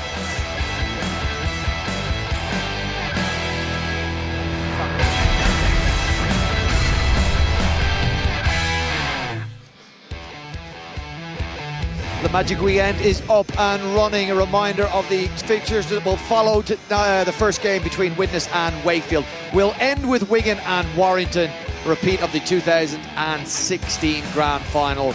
And before that, Justin Holbrook will take charge of St Helens. Well, certainly a watching brief for the first time over his new side as they take on Hull FC. 4:30 p.m. Sky Sports 2. St Helens and Warrington. 2 teams that we believe have been heavily linked with this man who is here at St James's Park today, Ben Barber. Whoever does sign him, though, will have to, you would think, miss him for 12 weeks as he still has a suspension to serve in the NRL. I'm sure that will be applicable in Super League, but intriguing to see him here. And the information we're getting is that St Helens and Warrington are favourites for his signature. And the action that he has just witnessed sees Wakefield leading at half-time, 16 points to 0. A game in which Widnes, well, they made it difficult for themselves with penalties conceded and drop balls. Wakefield didn't hang about, though, and took advantage of that. So the half-time dressing rooms, well, Dennis Betts will need all his motivational skills to rally his side. It's a difficult run they're in at the moment, just that 1 win in their last 6 Super League matches, and a game that they have had chances in upon reflection, but nothing to show on the scoreboard. Chris Chester and his side, well, they're going for a 3rd consecutive Super League victory and followed 3 defeats in a row, but they have turned it around at Wakefield Trinity, and at the end of the weekend could find themselves as high as 5th spot. John Wells, we spoke heavily before the game about Rangi Chase and the impact that you thought he may have on this game. He had an early impact on this Widnes Vikings attack, but the rest of the side weren't able to take advantage of it. Talk me through Rangi's influences. The best chance that they had of the half, actually, and it came after 10 minutes. This is one thing he has always had in his locker, because we look at all the ball skills, the jack-in-the-box stuff we previewed before the game. Because of that, he can always buy himself some time, this man, when working against the defensive line. So he gets himself across, burns players, gets to the point of the pass here. I'll just take that back ever so slightly, because he's actually engaged late in the tackle count but he's actually engaged the third man in, Matty Ashurst, there. This is the defender who's going to be forced up now because of it. There is a real opportunity when it gets to this point to pass, to play what's in front of you, because they're short on numbers. And more importantly, these three defenders here have had to sit on their heels and wait for Matty Ashurst to be released. That's what it doesn't matter whether you've played 100 games or 10 games, or Rangi Chase has been here for 2 minutes or 2 years. You've got to play what's in front of you. Your opportunities are limited, and have been limited mainly due to the stern defence from Wakefield. Yeah, they get to the end of the set, yeah, they get it in touch, but there was an opportunity early doors that they didn't take advantage of. Unfortunately for Widnes and for Rangi, he was heavily involved in the opening try of the game. When this dropped into Ben Jones-Bishop's hands, I was thinking, shut the gate, it's all over. Yes, and some great chase-back stuff in defence as well. This is what Rangi's seen. He's seen an early movement from Rhys Lynn, who's decided to go for Rhys Hambry. Ball floated out the top, and yeah, and at this point, I think myself included, closed the notebook and said, try great cover defence from the far side. Ryan Ince, brilliant pace. This I'm not so sure about. That's your winger. That's Mason Caton-Brown. I don't know what options he's giving there. I think that would have been a better option. Just hold your line. And it's Scott Grix, who I think has been the player of the half, who spared his blushes. He's really played into Widnes' hands. A little bit of naive play, I think, following a break. Grix, however, he's smart, he's experienced, he's been around the block a few times, and he gets to try. He has been by far and away the most influential player, not just on the scoreboard, but what he's done off the ball as well. Quite a bit of Wakefield's attack was aimed at the left edge defence of the Widnes Vikings, and they came up with some really good solutions. Jack Johnson with an early tackle. They eventually got cracked open and were caught short of numbers. How did that happen? It was manipulated by Wakefield. This is something that Grix does really well. We spoke to him early in the year at the touchscreen, and he said it's a feature of their play. He hides himself away. He hides himself away in the back of the ruck and does not make a decision which way he knows where he's going, but doesn't show his hand until the last moment. Keep your eye on this man now, Grix, and I'm going to show you who he's caught. There's a little movement just there. That little movement, short side, has committed this man. Look at the man in the circle now. I'll play this on for another 2 seconds, because he now decides, because of that, he's going to sit short side, okay? Now, in the process of the play the ball, there is nowhere else to go. Meanwhile, he's coming, as he always knew he would do, open side. I think it's really intelligent play. Too late for Widnes to adjust. Cannot do anything about that now, and because they've got the extra men, it really stress tests this left edge for Widnes, and a lovely short ball from Jacob Miller. Finn unsuccessful with the attempted conversion, 10-0 to Wakefield. And then another very well put together try, this time coming from a scrum, and Scott Grix the beneficiary at the end of it. Yeah, again, and it's all about start positions. I couldn't find a camera angle that would capture this, but there'll be something that gives you a clue, and it's the spacing of these guys here, okay? And the reason they're so compressed is off the screen to your left, behind Jacob Miller, is that you will see 4 or 5 Wakefield players in a fairly congested pattern. Problem is, for the guys on the baseline, who do you line up against? Yeah, and they don't know what's going to happen. The guys from Wakefield do. So, first problem, great first ball out to Jacob Miller. Everybody knows the role here. Ashurst, when he receives this ball, has got to commit the third man in, because they already know where the most influential man for Wakefield in this half, Scott Grix, is coming from. He's hidden himself away. He probably started his run somewhere here, and he's on his way out.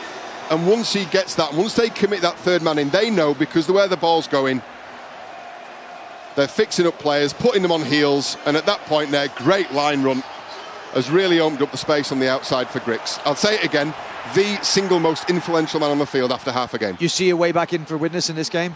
No. I just think Wakefield looks so comfortable, and particularly in defence, they're snuffing out and reading the ball, reading the offensive plays by Widnes really well. Okay, well, Dennis Betts will be hoping you are wrong. Him and his side have 40 minutes in which to rescue this Betfred Super League fixture. It's the first one of the Magic Weekend, and at the moment it's going all the way of Wakefield Trinity. Well worth a half-time 16-0 lead. Second half coming up after this break.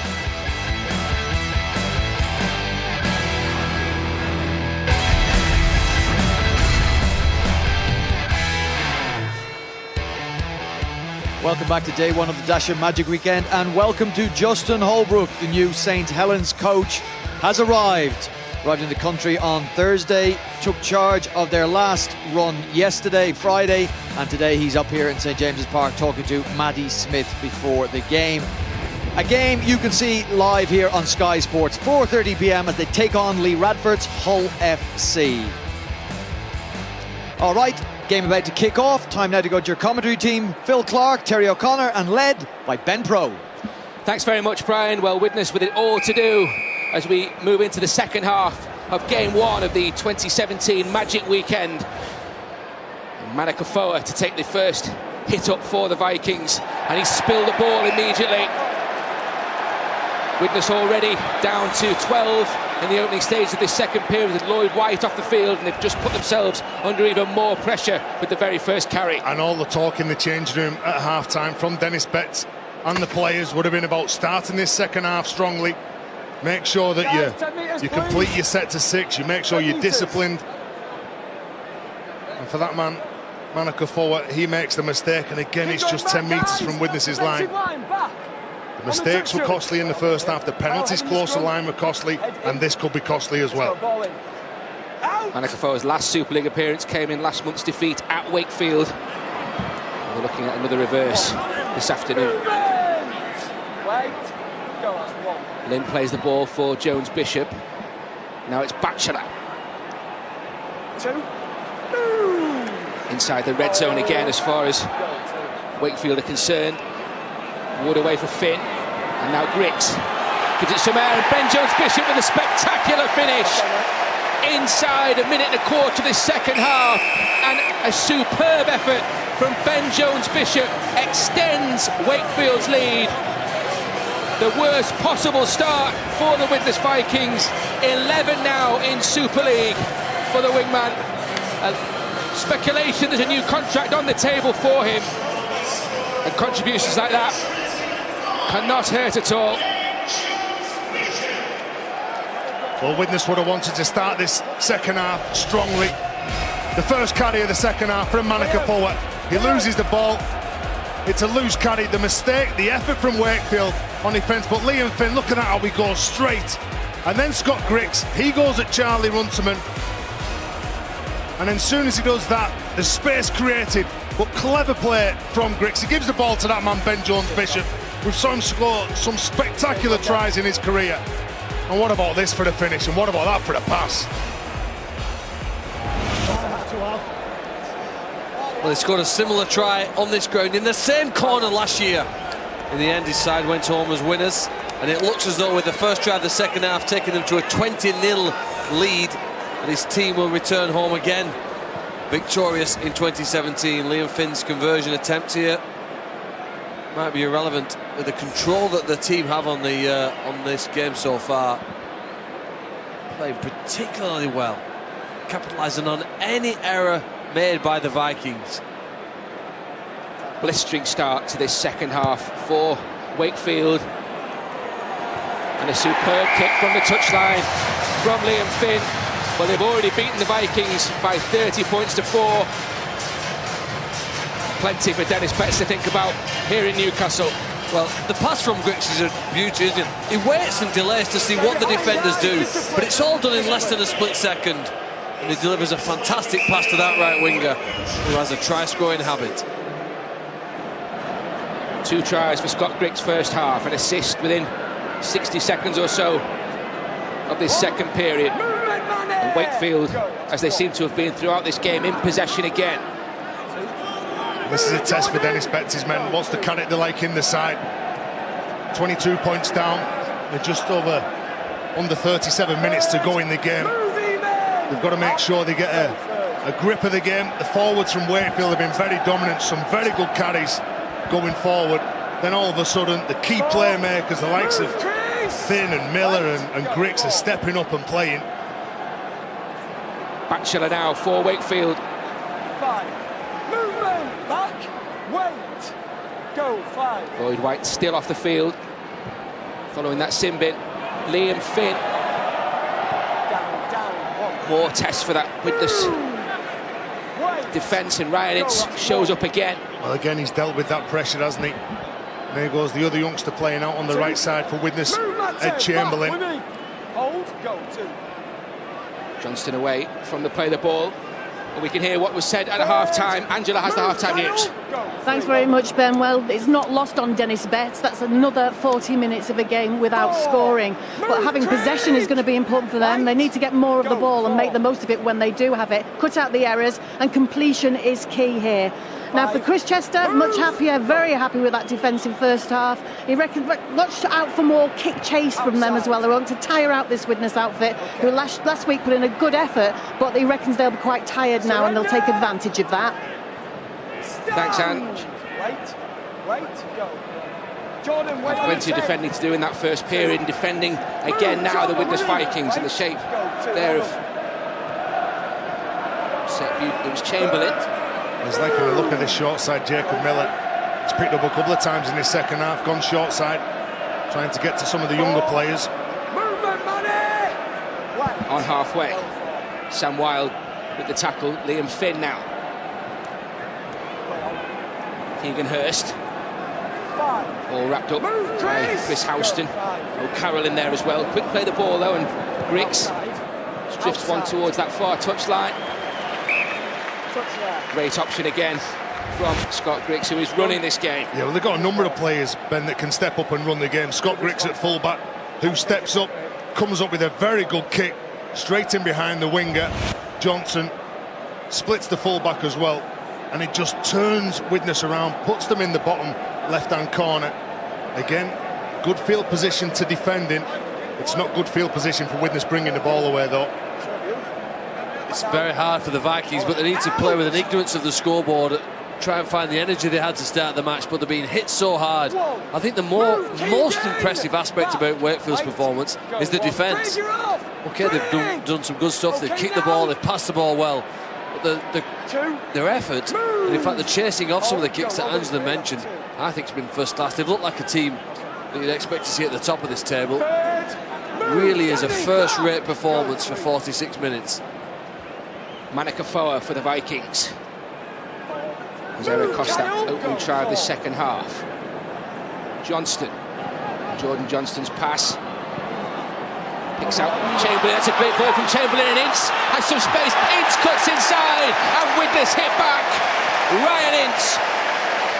So impressive in that first period. He hasn't put a foot wrong in a difficult display so far for the Widnes Vikings. And now he's on the board in Newcastle. 22-4 with the kick to come, and his first Super League try in black and white arrives in Newcastle. Wasn't that good play from the youngsters? First of all, it's Jordan Johnston who gets out. He then gives the ball to Ed Chamberlain, and Ed Chamberlain, a nice little pass to Ryan Ince, who scores a fabulous try, as I said, in the first half. He'll certainly back himself when he's carrying the ball. But again, the speed of that quick play, that's all Johnston's looking for. Someone to play the ball quick so that he can get out from dummy half and cause some problems. That'll do them youngsters the world of good. Three lads that have been a shining light in this game for the Vikings, and wasn't that a good ball? It's a fantastic try. In fact, for me, that's the try of the game so far. Wonderful play from three young men. All the talk going into this game was about Rangi Chase and the magic he might provide. Well, it was three young men on the other side of the field who've done the damage there, and that certainly put a spring back into his step as he jogs back now into his position. This should become 6 points to 22. Widnes give themselves a fighting chance. They'll very soon be back up now to full complement as Lloyd White returns to the field. Ed Chamberlain to add the extras then from right in front, no mistake. And Widnes do close the gap.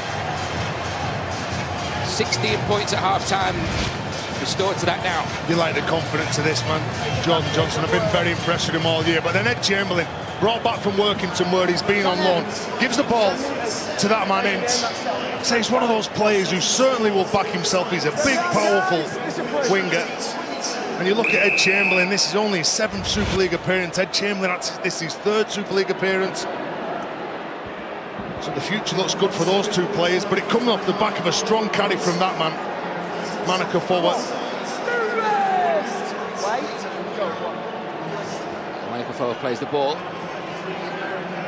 Batchelor in attendance there at Wakefield. Every time Alex Gerrard's getting the ball, he's picking out the number 9 for Wakefield in Kyle Wood.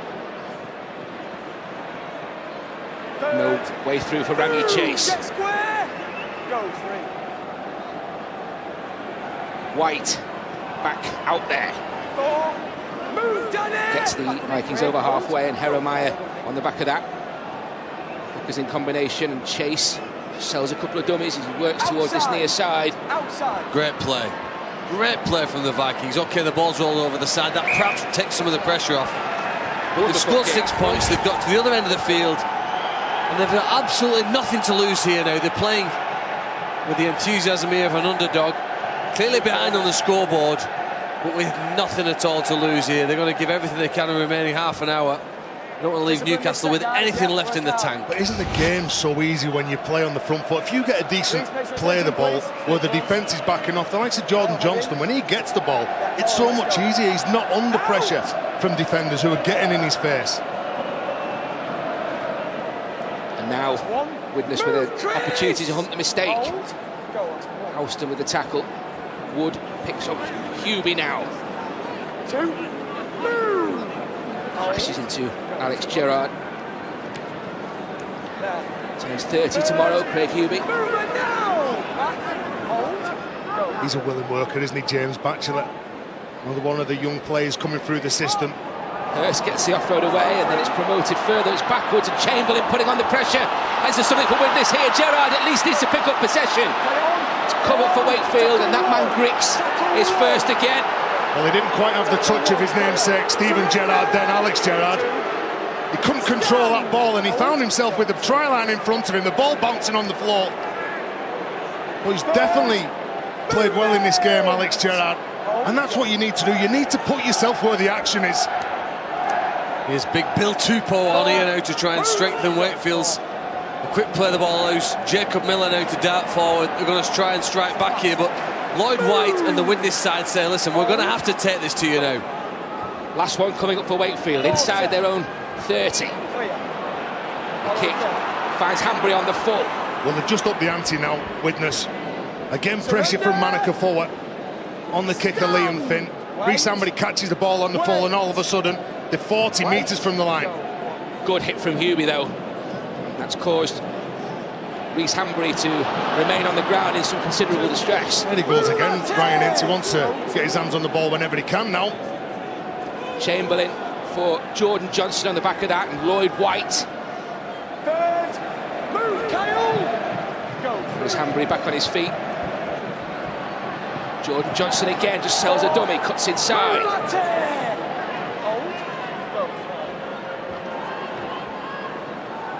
That was Wild. Working to the left of Hanbury. Okay to continue. Runciman with a good ball. Jack Johnson.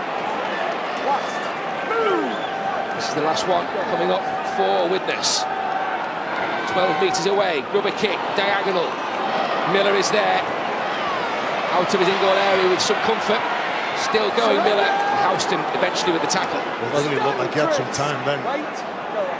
As one of the main kickers for Wakefield, he was the best person to predict where that kick was going to go from Chase. Gathered it up, didn't they? But there's an energy here and an effort. The Widnes supporters who've travelled up to Newcastle might be disappointed with the scoreline, but they can't question the commitment here of the side here now in the second half. Wood. Tupou. Move, Jordan. Back. Hold. Griggs now. And for Fita. Gerrard. Chamberlain in attendance. Outside. Miller with space again. Jack Johnson. He's now sitting at fullback, isn't he? Reece Hanbury still trying to run off a knock he's had on his legs, gone over to the left wing to just take a breather for a moment. It's Ryan Ince now, the right winger goes forward, but again met by James Batchelor and some fierce Wakefield defence. The feature of this game so far as Batchelor moves in again, this time on Runciman. Johnston for Manica forward, met by Hubie. Wood in there again. Craig, you're not square. Heremiah. Craig. Okay now. Space on this near side. Sam Wild plays the ball. This is the last though for Widnes. Rangi Chase goes high again. Tried to pat that one back. Houston. Well, Chris Houston, he jumps for that ball. And when the ball goes in the air, it's a fair competition. He's looking, he knocks it back. Yeah, well, he's looking at getting that ball. That ball's gone backwards from Chris Houston. Oh, it's the second time they've had a tough call here from the referee. Clearly backwards. Well, he's got over the top of Liam Finn. That ball has gone backwards. The referee said that it's a knock-on. And Chris Houston saying to the referee and talking to the referee about it, but yep, clearly backwards. And the ref can see it straight in front of him. Well, that's the referee's view. But the ball does come backward off Chris Houston's hand. And he's being given as a handover, as a knock-on. Well, it's still not a bad place to turn the ball over. Widnes, apart from the opening minute where they conceded that try, they've done a decent job in 12 minutes. The goal forward's been good. They've got all the main pivots on, the likes of Reece Hambury, Jordan Johnson, Rangi Chase, Herremire and Lloyd White. So anyone that can cause some problems is now on the pitch, but they need to make sure that they go forward and earn that right.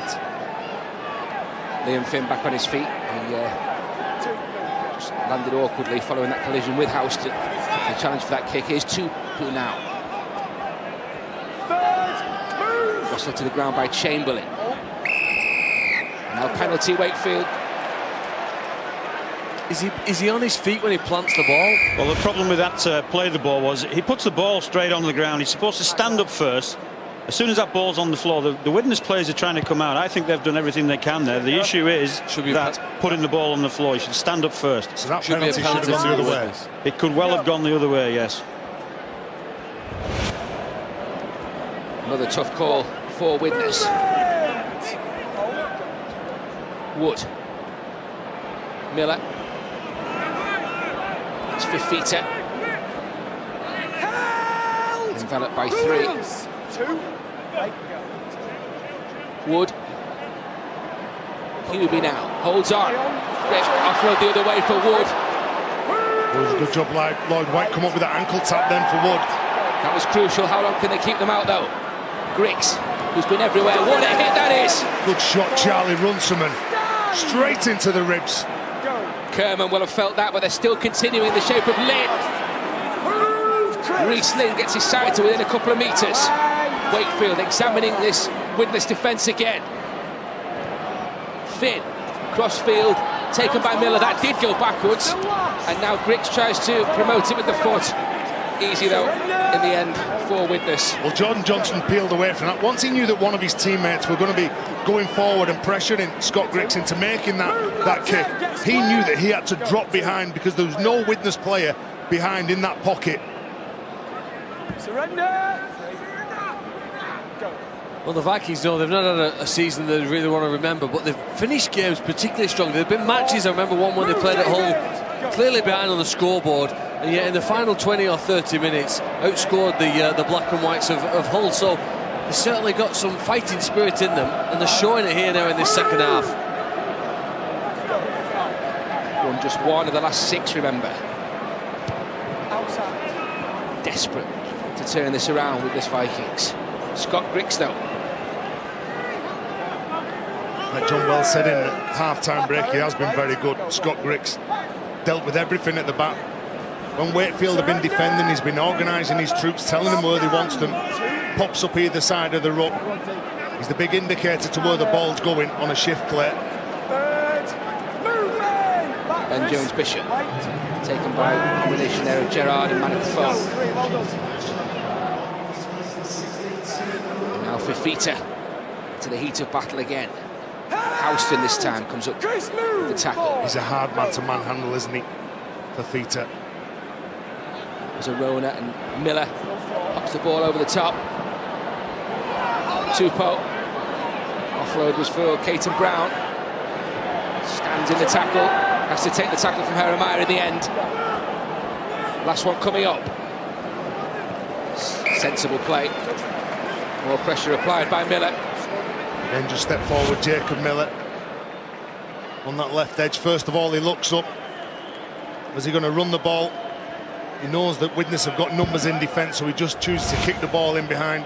Take the sting, take the pressure out of the game. We know that the team that's under pressure now is the team that's behind on the scoreboard as Gill Hudson and Jack Buchanan look to to enter the field again. The starting front row was for Widnes. Right, let's pack down, boys.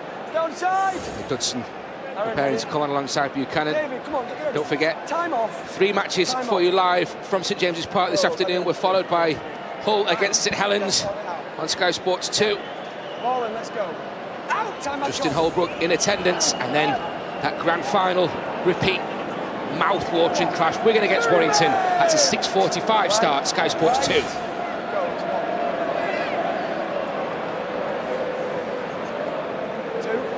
Widnes deep in their own half. Yeah, just trying to work the ball upfield here now, Widnes. Rangi Chase. Looked like a first pass there. Held on in the end. Come back this way in the shape of Buchanan. Nice soft hands from Widnes, getting the ball back central, split either side of the ruck. As Gil Dudson goes forward now with a big charge. He gets the Vikings over halfway. Strong carries. But now a Wakefield penalty. Well, anything that can go against the Vikings seems to be here now. He's claimed he's holding Craig Hubie in. Pushes him out of the way. It seems a very tough call. Well, I don't think it's very clear. Like you say, it's not clear cut, is it? There's players tangled up. He's claimed that he's dragged his foot back with his hand. I think they've just got tangled up. You know, it's as much the Wakefield players' fault as his. But he's gone against the Vikings. When you consider that one of Wakefield's tries was basically from an interception, and the other one, the second Griggs try, when we think the referee perhaps made a mistake and it wasn't a knock on, perhaps the Vikings aren't as far away as what the scoreboard's suggesting at the moment. Wakefield in possession again. 20 metres away from that Widnes line. Miller, Ashurst, shut down by Chamberlain. Important tackle. Miller. Now Hubie. And Hubie trying to barrel over here. Strength from Craig Hubie, just trapped just a metre short. What have Wakefield got here? Oh, Miller good shot. down. Jordan Johnson. Incredible tackle there from Jordan Johnston. Back to one though for Trinity, and Griggs finds Kermond. Well, I said in the first half that Jordan Johnson does like to rattle people. What about that? Wow. Spotted Jacob Miller. Spotted it was a slow play of the ball. Get that into your son. This is an heroic effort here to hold out the Wakefield side. More possession. Arona plays it for Wood. That's Hubie at the line. Finds it was Liam Finn. Liam Finn to Danny Kerman, wasn't it? Danny Kerman's made a name for himself on that right edge, where he hits good lines, comes back against the angle, runs into a hole. He's very brave, the number 12. The players kicked it though. The play at the line. Back to one then, tackle one. The flop from the number 33, Aaron Jeremiah, coming over the top, and Kerman goes over Rangi Chase. It's a leg tackle. Leg tackle is never dominant, and Liam Finn decides to go for 2 points here. Well, perhaps they know that in this second half, the best team have been wearing black and white. The scoreboard's still got a significant gap between them. But Wakefield are recognising how hard it is to break down the Widnes team here now in the second period. You go through tough periods when you play rugby league, and Widnes have had a decent second half, apart from that opening try that they conceded. But the first 40 was all about Wakefield, and in Wakefield now know that if they just up the speed, and that man in the middle of the screen, Chris Chester, his assistant Lee Gilmore, and John Keir in the frame as well, there's some quality sat amongst them three players, or coaches, former players. Finn puts over 2 more points. 24-6 now, Wakefield ahead. And as you mentioned there, Phil, maybe that decision to take the 2 about momentum more than anything else, as Widnes were looking to get back into this match. I still think the game's even. They need to score obviously 3 converted tries, but they've got time to do that. We've seen in Super League this year how teams can get onto a run here. They can often score 3 tries in a 10-minute burst. But Widnes obviously need an element of luck to find that first one and then start to get really excited. Will they attempt to contest this restart, get the ball back? Or are they playing a patient game? They'll kick deep and wait to see if they can force a mistake here now. Cater Brown taken by Buchanan and Wild there. Hubie gets the offload away, and it's a good pick-up as well from Wood. Alert there from the hooker. Well, every time he carries the ball, Craig Hubie's looking to offload the ball, isn't he? Arona away from one. Chamberlain comes in. Ashurst wrapped up by 3. Tupou, Miller. It's Arona. It's 3 move in again.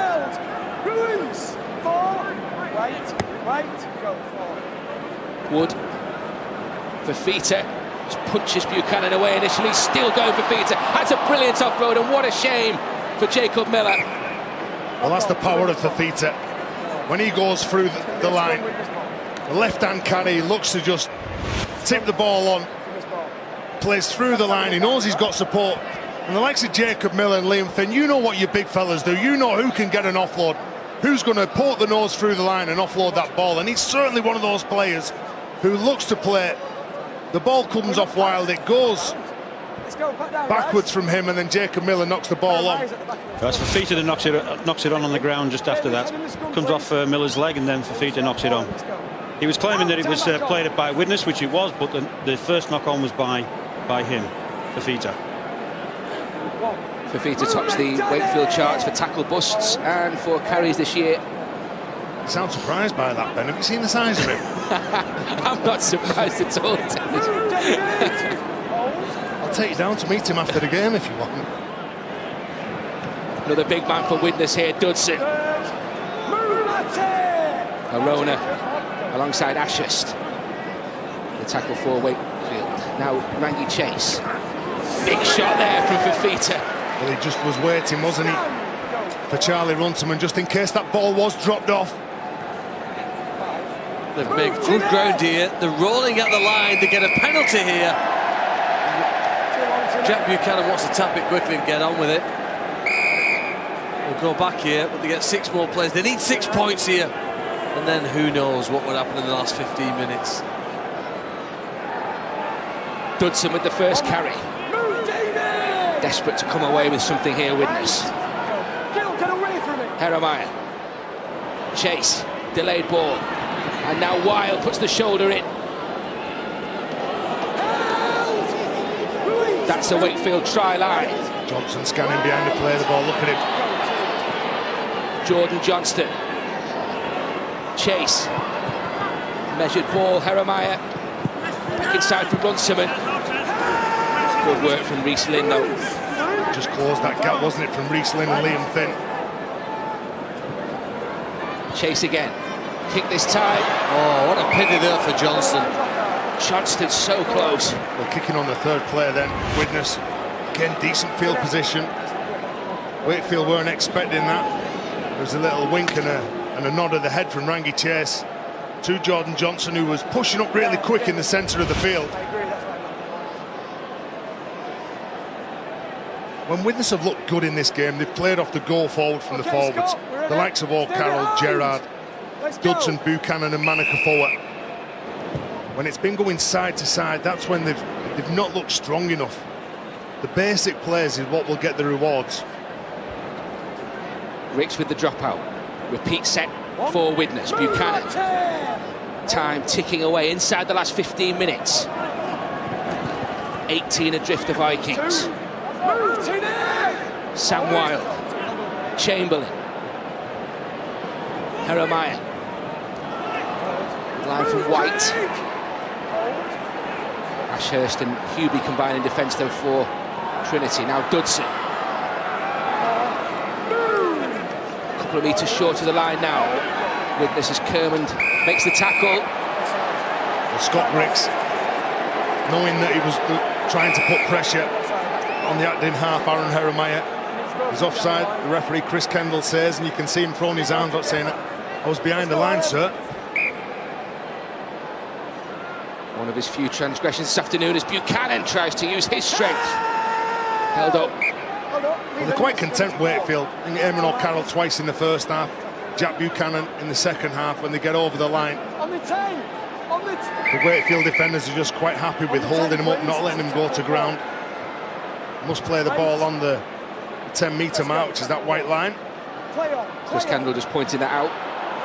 That was Lloyd White, Johnston, Hanbury, Chamberlain.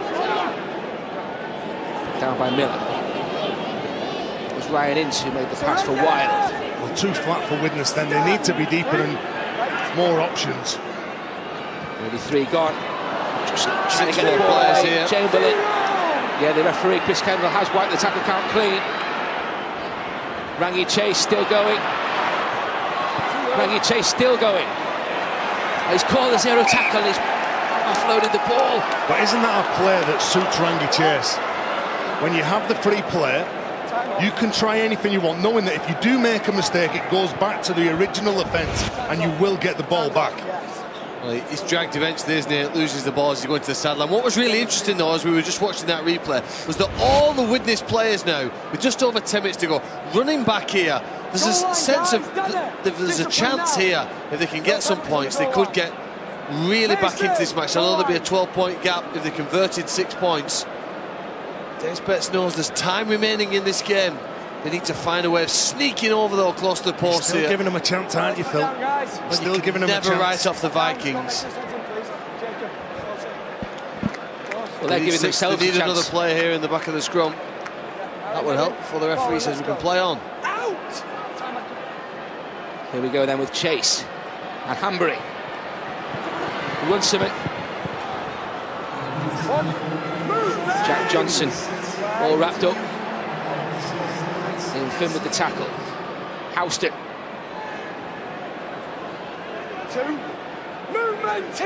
5 metres separate the Widnes Vikings from a crucial try. Johnston comes up from Wild, and now 0 tackle for Wakefield. Scott Griggs on a hat-trick, of course, gets a great ball away, just as impressively collected by Mason Caton Brown as they roll forward downfield. Wakefield Trinity. Miller. Finn swings the ball for Reece Lynn. Good tackle from Johnson, but he gets the ball away. And Ben Jones-Bishop tiptoes in at the corner. Is it a second try for Ben Jones-Bishop? We talked about a possible Widnes revival. This would snuff it out if this was given. It's a try on the field, says the referee, Chris Kendall. He knows how to finish tries, doesn't he, Ben Jones-Bishop? Well, he hasn't got much room to play in that far corner. It's touch and goal that the officials want to see. Does he keep those blue boots inside the line? He does, and that's a try. That'll be confirmed. He doesn't have much space, does he? But he does know how to finish, how to score tries. Knows where the white line is, just teasing the Wakefield fans in front of him. Well, good players make things look easy, and that's what you say when Ben Jones-Bishop gets that ball as the referee confirms it as a try, Phil, from Ben Jones-Bishop. Now he's doubled his tally. 2 in this second half for Ben Jones-Bishop. We mentioned that the Widnes body language was looking anything like a beaten team. Is that the moment when Wakefield can think about the 2 points in the first match here in Newcastle? Well, I'm sure that's put doubts in the minds from the Vikings. Jordan Johnson looks to give Sam Wild the ball, a short little tip-on play. Scott Griggs knows that he's not got the legs, so he looks for the faster man, which is that man, Caton Brown. Look at him when he opens his legs up. But Lloyd White comes back, closes the player down, and from that play, Kyle Wood again, he's getting out from dummy half, he's directing his troops, dropping players off. And Reece Lynn knows playing on that right edge. If he gets his arm free, he knows he's got a quick man outside him in Ben Jones-Bishop. Look at this, knows exactly where he is, doesn't put pressure on himself, even though Chris Houston's coming across. A good finish from that man. 2 for Ben Jones-Bishop, 12 for the season now. Actually made his Trinity debut against the Vikings in last year's home loss. An 80% success rate for Liam Finn. What a tough ask for him. This one goes wide of the mark, but 28 points to 6. Well, Wakefield's best ever Super League finish was 5th in 2009, and they're closing in on 5th spot in Super League, ahead of the Wigan game later today. Some brilliant quality of the passing there from Miller to Finn, and then back on the outside there, that last one there to invite Ben Jones-Bishop to cap off for Reece Linder. What's been a brilliant afternoon for the Trinity supporters. This time they contest a restart. The referee says penalty. Took the man out in the air, going to the referee. Well, Aaron Jeremiah, if he goes up in the air, he's got every right to jump for that ball, but then you can see he just ducks his head, he turns away. It's the correct call from the referee. If he puts his arms up and he does make a genuine effort to catch that ball, that would be play on.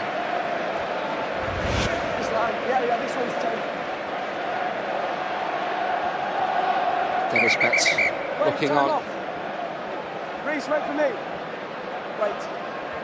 You good? 30 points to 4. They lost last month against the Trinity side. Move, Chris! Trailing 28 points to 6 with 10 to go in Newcastle. Finn for Fifita. Surrender! Stand! 2 go. Again, looking to open it up here. Miller this time for Tupou. Move! Hold up. Go 3. Kyle Wood. Miller. Short ball for Fifita again. Held! Inching closer. Release! 4. Go. Wood. That was Finn. The ball's come loose. Griggs attempts to continue. He's offside in front of the man. Offside, says the official, Chris Kendall. Well, they had Liam Finn and Jacob Miller over on the right-hand side. That was the play that they were going to. Play the ball here. There's a mistake from Wakefield. Finn goes at the line, fixes a defender. And then it's that effort from Jacob Miller to the man who's in front of him. Widnes go for touch. They don't find it. So again, they put themselves under pressure yet again. The errors stacking up for the Vikings. Trail 28 points to 6 on the scoreboard and don't find touch with a penalty as Sam Wilde stays on the ground. Move, Chris! Looks like he's in some agony as well, doesn't he? Time off, tackle 2. The youngster Sam Wilde. Time off. The referee calls time off. Right, Anthony, it's going to be tackle 2. Wilde limps back into the defensive line. We've already got one guy limping on the left wing in Reece Hambry. He's moved from fullback over there because I don't think he's moving that freely. Well, if you're a Wakefield player now, you'd surely look up at Sam Wilde, not moving freely, and take the ball at him. Arona plays it. This is Miller. Bullet pass for Tupou and Caton Brown. Faced by Ince. That's good defence from the youngster. Miller. Arona. Finn. Now Batchelor. Move, Chris! Last chance for Wakefield to post more points here. 11 or so metres away. Griggs puts it on the toe. Taken by Hambry. Still got work to do, Reece Hambry. It's a delicate kick, isn't it, from Scott Griggs? All the players for Wakefield were lining up on the left, thinking that the ball was going to be coming across to the sticks. But Griggs again takes control, comes across the short side, dabs the ball forward. I think it's a voluntary tackle here, do you, Terry? Steps back over the line there. They've kicked it. Another knock on here. It's got a little bit scrappy, hasn't it? Oh, the referee says 0. It's a free. The Widnes team have got the ball back and just show the fighting spirit. They're heavily behind on the scoreboard. Well, that's not good enough, is it? A gift for Matty Ashurst. Just as Widnes were enjoying some good luck of their own. And Matty Ashurst goes under the post for Wakefield. More pain in Newcastle for the black and whites. 32 points to 6 now, and Matty Ashurst doubles his Super League tally for the season. Probably won't get an easier 4-pointer in his career. The Widnes are a side low on confidence at the minute. They go for the short drop out, the ball comes back to them, and then from this play, Rangi Chase, the Widnes fans were expecting more of a running game from him. He passes the ball, he's looking up, no Widnes player's got the hands up, it's a loose pass, and the former Saints and Salford star, Matty Ashurst, scores what will be his easiest try of his career. You can see that the amount of Widnes players looking for around who's going to take control. Nobody putting the hand up, nobody running and charging onto the ball, and all of a sudden it just pops up into the hands of that man. He gets the reward for pushing up really hard, and there you can see what it means to the Wakefield fans and the players. Yeah, Wakefield enjoying the magic weekend in 2017 on the terraces, on the pitch. Matty Ashurst follows up his cup try against Dewsbury last week with another at St James's Park.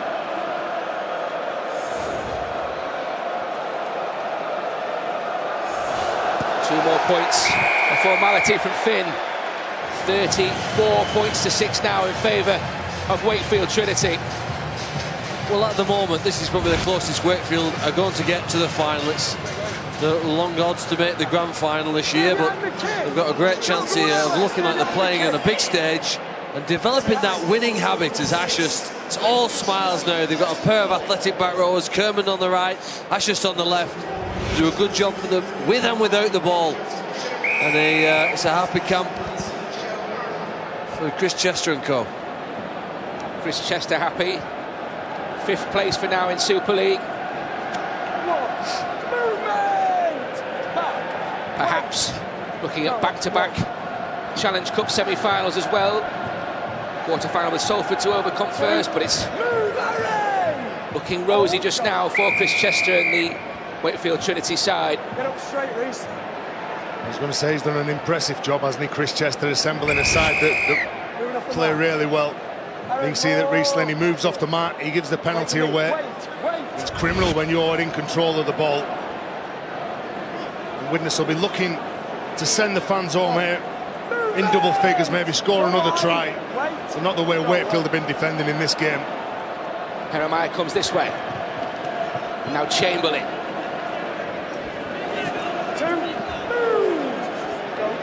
4 metres away. Johnston and Cahill. Cahill gets over the line, does he, for the Widnes Vikings? Well, late consolation for Dennis Betts, but Hep Cahill with a try in Newcastle. His first of the season. Too little, too late for the Vikings. Well, there's one thing you can say here as Wakefield concede a rare penalty. Reece Lenny pushing for too long against Jeremiah. That the Vikings never give in.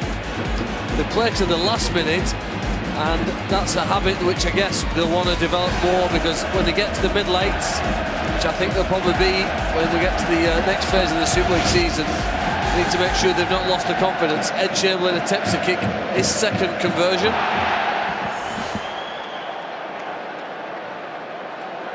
One from one. Continues that 100% record.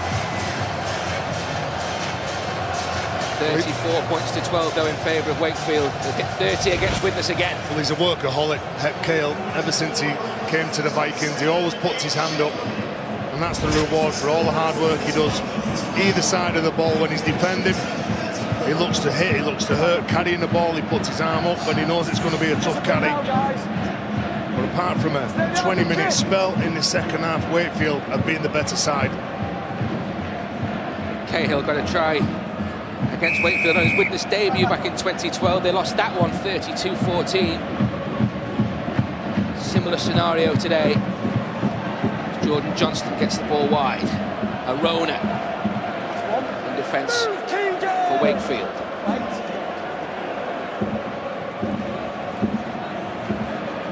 Johnston's carry continued by Cahill. Jeremiah moves in. Dudson. Jordan Johnston into Ashurst.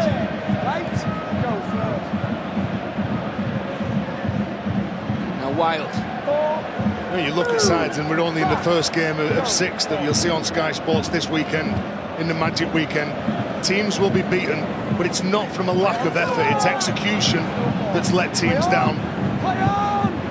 You only need a couple of missed tackles and all of a sudden you're 12 points behind on the scoreboard. Gap and a flick from Ranky Chase. Houston. Inside the last 2 minutes now. So more consolation for Widnes. Johnston, Wild. That's the turnover. Sam Wild, second row in a grand final last October. Warrington were beaten by Wigan. More big stage experience today.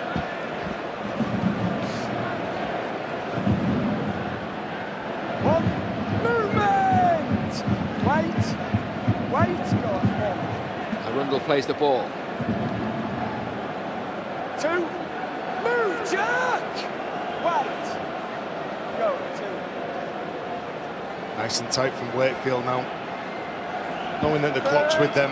Movement, Aaron! Back with me. 22 points in front on the scoreboard. Hey, you're not square! Hey! Tupou faced by Houston. Put down by Dudson. Arona, good ball.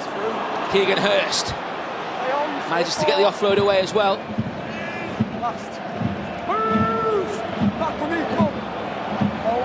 Last chance for Wakefield to post some more points. Miller plays it for Wood. Ashurst. Caton Brown. Caton Brown gets away from a couple. Mason Caton Brown to crown this win for Wakefield. It was a good effort from the left winger, Caton Brown. They're so strong and quick. He looks to get back inside, but Widnes coming across, and even to the final few minutes, trying to defend and prevent Wakefield from scoring a try. Wakefield crowd counting down as Jeremiah has it for Widnes. Offload was from Cahill. Houston kicks ahead. This is going to be the last play. Scott Griggs gets the ball into touch. He's got 2 tries.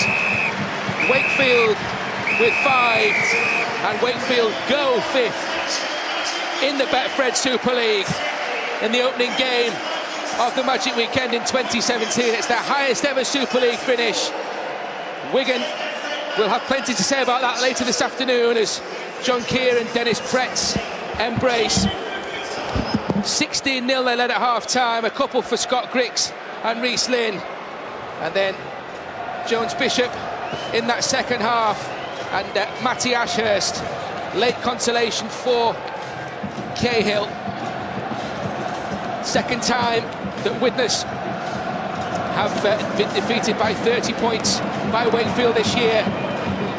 And now we can join the man of the match, David Fafita, and he's with Angela. David Fafita, there's your silver salver for man of the match from the Mayor of Newcastle, and that's Hazel Stevenson. Would you like to pass it over to David? Thank you. David, it was a pretty solid win that. You must be quite happy. Yeah, excited. Just keep climbing the ladder, going under the radar. I think teams are underrated, like putting us underrated and stuff like that. So we're just staying low, keeping low key, and I think it was just our defence who got us over in the first half. So yeah. That was going to be my next question about the defence. You were really tight in that first half. You didn't give them any possession. Well, you thank the coaches about that. We do D all week, so. It's something we worked on from the start of the year. Our defence, I think we were poor last year, so it's something we worked on hard. So it shows today, and we're just going to take it on. Fantastic start to the Magic Weekend. Enjoying it? First one ever. Great atmosphere. It's just a great day. So yeah. Thanks very much. Congratulations. There's your cheque. Just tell us who it's going to go to. I met a guy when I first St Helens. I forgot the charity name, but he knows who he is, so it'll be going to him. Thank you very much, David. We've got Chris Chester now, your coach, the victorious coach.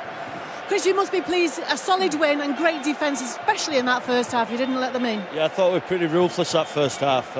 Really pleased with the effort off the ball today, and we showed some real resilience on his own try line, and that's what's pleased me most about today. I didn't think we were particularly good that second half, but the win were more important. You knew that they were going to come out harder in the second half as well. You had to deny them any chances that they got. 2 tries though. Yeah, they're a really good side, aren't they? And they caused us some problems in that first half, and we probably started that second half a little bit slower, and you know, we got caught a couple of times, but we wanted to come here and get the 2 points. We've done that, and that's the main thing. It's always nice to get a win at Magic, isn't it? Oh, it's brilliant. It's a great spectacle, great occasion, and you know, really proud of the boys, and really pleased for these fans that have turned up. I think 1,200, 1,300 Wakefield fans here today, and the win was for them tonight. They can enjoy it now. Thanks very much for that, Chris. We've got Dennis Betts now with us. Dennis, it's another one of those games where you start slowly and just can't pick up after that. We made some mistakes. We had our patches. It wasn't about a slow start. We had some field position. We held down for 15-20 minutes. We gave some stupid penalties away and just caused ourselves problems with completion. I don't think it was about starting slowly. It was just start having 5 blokes in your side that have had 2 hours training with you all week. So I was really proud of some of the effort out there today. There was some real good performances, and there was some average efforts that led to poor scores. That was it, bringing players in at very late notice and expecting them to blend. It's not easy. I think you've seen our attacking stuff. It's like we've got a new half, we've got a new winger who went for playing fullback, a brand new left edge, a brand new 2 players out the right edge. So our attacking options are just a little bit uncohesive at the moment. So that's where we failed to get the rewards for some good field position. There were some big efforts, and now Wakefield are a side that's playing well and confident at the moment, nice and stable in the selection, and I thought they played really well. Thanks for your time, Dennis. Yeah, Dennis Betts condemning the stupid penalties that his side conceded, particularly in that first half. They trailed 16-0 when we went to the break, 34-12 the final score. He might find some hope in Widnes' second half performance, where for parts of that they were the better side. But the day won out by Wakefield Trinity in a very impressive performance. John Wells, what most impressed you? Scott Griggs, the fullback for Wakefield. I thought he was ubiquitous all over the field. The game-breaking play came a couple of minutes into the second half, and it's again the work that he's doing off the ball. I'll just pick him up for you very briefly here. Again, he's hiding himself behind the ruck until the point at which the defenders have to make a decision. From this point here now, none of these guys are able to recruit anybody else onto the short side. They're going to be stretched for numbers, stress tested on that edge. Look at the way he sits in as well just before the pass. You'll see it again on the reverse angle, the angle we've put in to show Ben Jones Bishop's finish. Just look at his left foot there, just sits into that pass, and that commits Johnson and really sits Johnson on his heels, gives Ben Jones Bishop the space. He scored 2 in the first half, did Scott Griggs, and he facilitated the other, Reece Lynn's try, and he played a big part in Ben Jones Bishop as well. Game breaker Scott Griggs, and a great and probably very important in the context of this season Wakefield win. Yes, thanks very much, John. How important a win in the context of this season? It's a question I'm going to put to you, Phil Clark. In your commentary, you said that Wakefield were unlikely to make the grand final. Odds would reflect that. Do we need to reassess where they are as a side and as a club? Are they now no longer just securing Super League safety, but are they now knocking on the door of the top 4? I think you're right. I mean, it's the rate of improvement from last season, when they did really well, to this season is possibly greater than many other teams, maybe any other, certainly in the top 2 or 3, for how much they've progressed as a side. And I think basically, and David Fafita mentioned it at the end of the match, by spending so long on trying to improve the defence, I think it's given themselves a better chance. Most teams can find ways of scoring tries, and they certainly can with the wingers that they have. Don't forget, Tom Johnston's not even picked, sadly he's out injured.